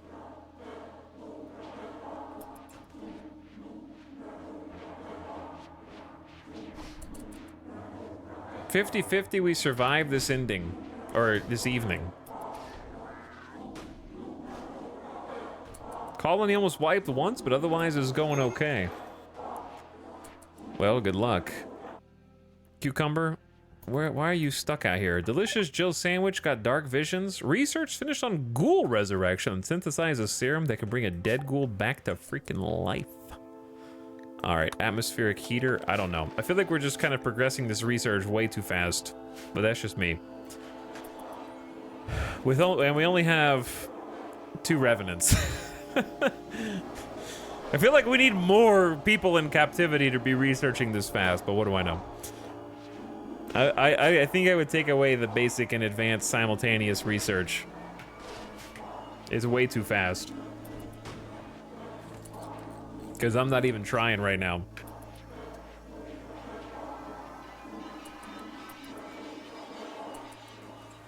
Randomus, hear my prayer. Give us happiness for the next 2 weeks.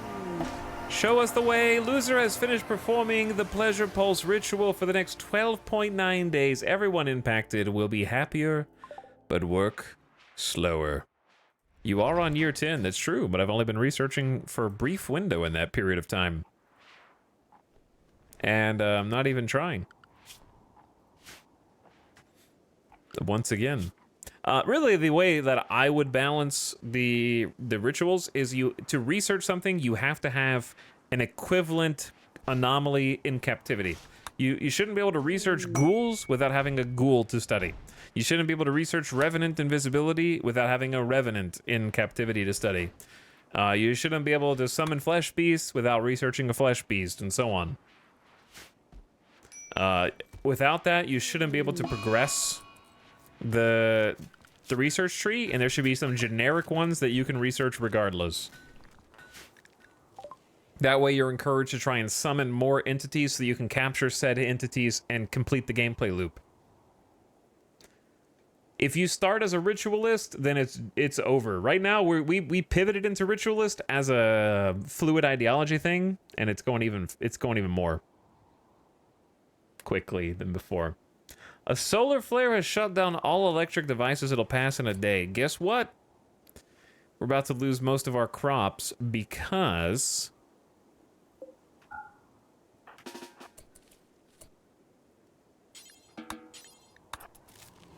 I do not have any wood to make a campfire, so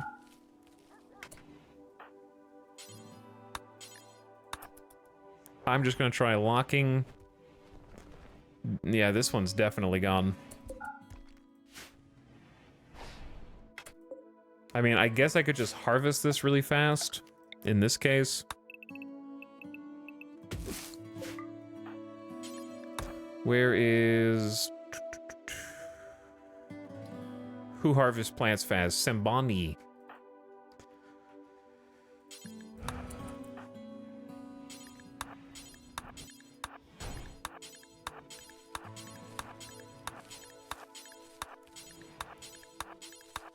Can just do that before things freeze.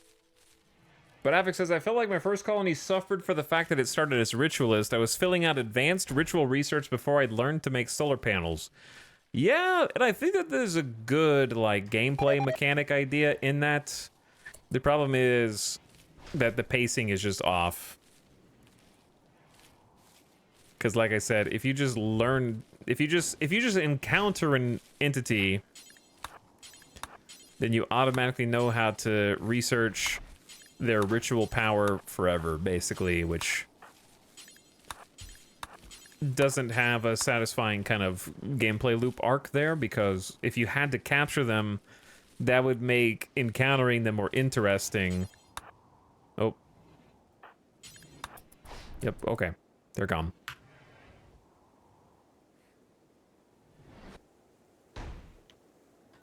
By the way, did the ritual complete?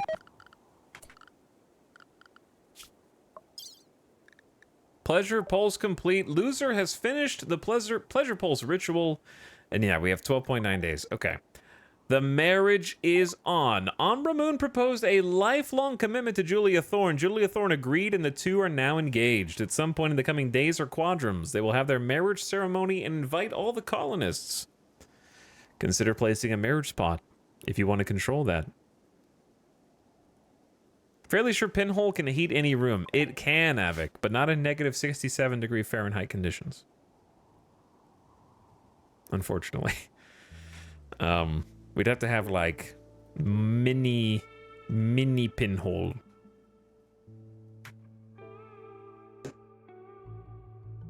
Mini Pinhole.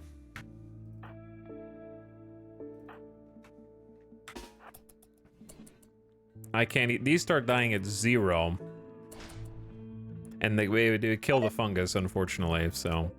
Ah, well. These were, like, only 20-something% grown, so we just gotta let it ride. We'll be good. The fungus is slightly safer inside the colony.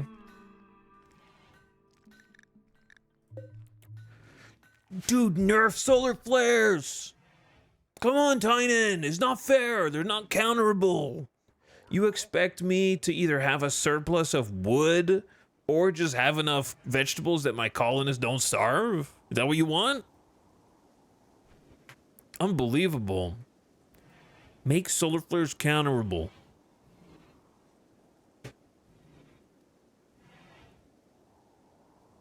Sorry, that's joking, by the way. What's up, Gigabyte? Or Gigbyte? Intelix, enjoying your stream? Made me play RimWorld again. I'm here to ask, what game are you going to stream next, and do you have your eyes on any game releasing soon? Well, I'm going to stream RimWorld Anomaly tomorrow, and I'm probably going to stream RimWorld Anomaly the next day. The exception is if the colony dies. If the colony dies, then I'm going to take a short RimWorld break to clear my mind before starting another colony. But if the colony's alive, then I'm just going to kind of keep going. But as far as other games, there really aren't any, I don't think. I know that's an unsatisfying answer, but I'd have to look. Definitely not playing Gray Zone Warfare tomorrow. I can tell you that. I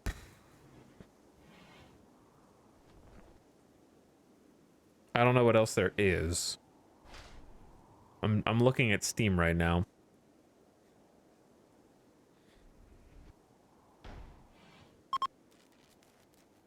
The solar flare's over. I hear things turning on.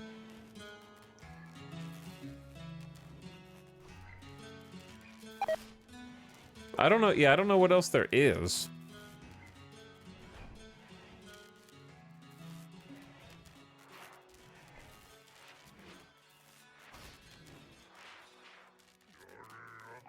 I don't think I'm gonna play the Stellaris Machine Age DLC.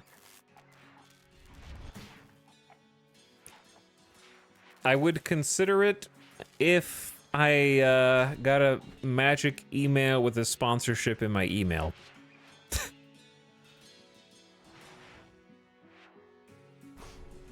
I would say. Unless they're doing some combat revamps or reworks, then I'm not super interested.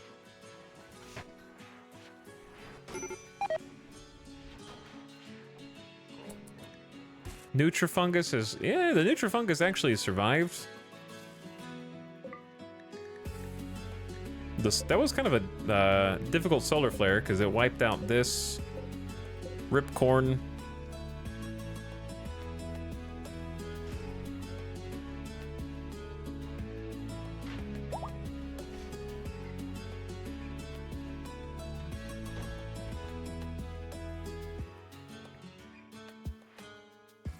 But yeah, I don't... Chat, what is... Besides Elden Ring DLC, what else is coming out this year?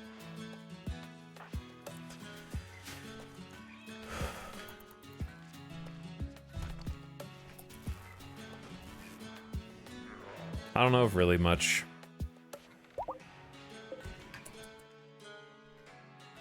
I don't know.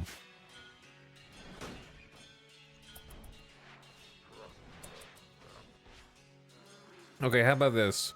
Before Randy does something really insane, why don't we save and quit here? Because it's been about 10.5 hours. And if I save and quit here, then we can have a nice early start tomorrow and get another chunky stream in. Because what's been happening is, last week I went 13 hours too many times, and then I was dead tired yesterday and had headaches all day yesterday and the day before. So why don't we cap that today so we don't bite off more than we can chew? And also I'm afraid that Randy is gearing up for... Actually, he's been pretty consistently staggered with stuff here. We are trending back upward on wealth. And we've got some nice new rooms that are nearly done. Base is a little stinky and dirty, but hopefully with the fungus growing in, food should be stable. Power seems stable. And we've got this like outdoor area that looks a lot nicer. We got the mortar room that looks nice. We have a barracks that just needs some improvements and some floor. We got the 5 Chemfield gens. We've got some more holding cells that I think would benefit from moving some entities around, such as Mostly Lost transferring to Revenant over here.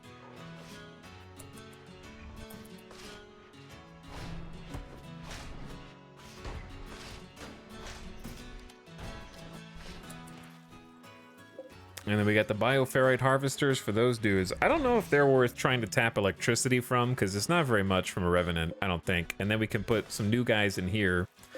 And I'd like to try drawing some in, and then tomorrow, if we have time, we're gonna kind of like continue with this section here that's taken shape, give it some floors, give it some decor, kind of like we've done down here.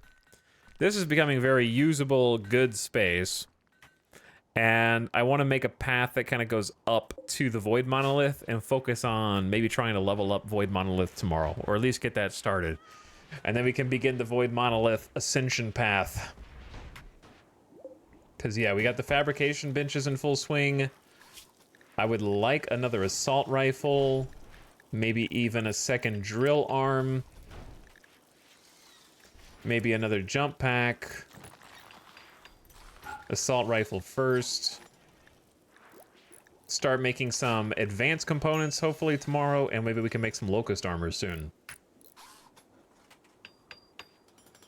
That would be a solid plan. But yeah, it's definitely coming together. Like, getting this hallway fixed up where you can go through this side of the base is good. We just need to kind of like limit the movement through this side so it's not so unrestricted all the way around here. And probably come up with some kind of gate there. But yeah, that'll be a problem for future us. So let's save. I'm gonna do Boba save. Overwrite that one.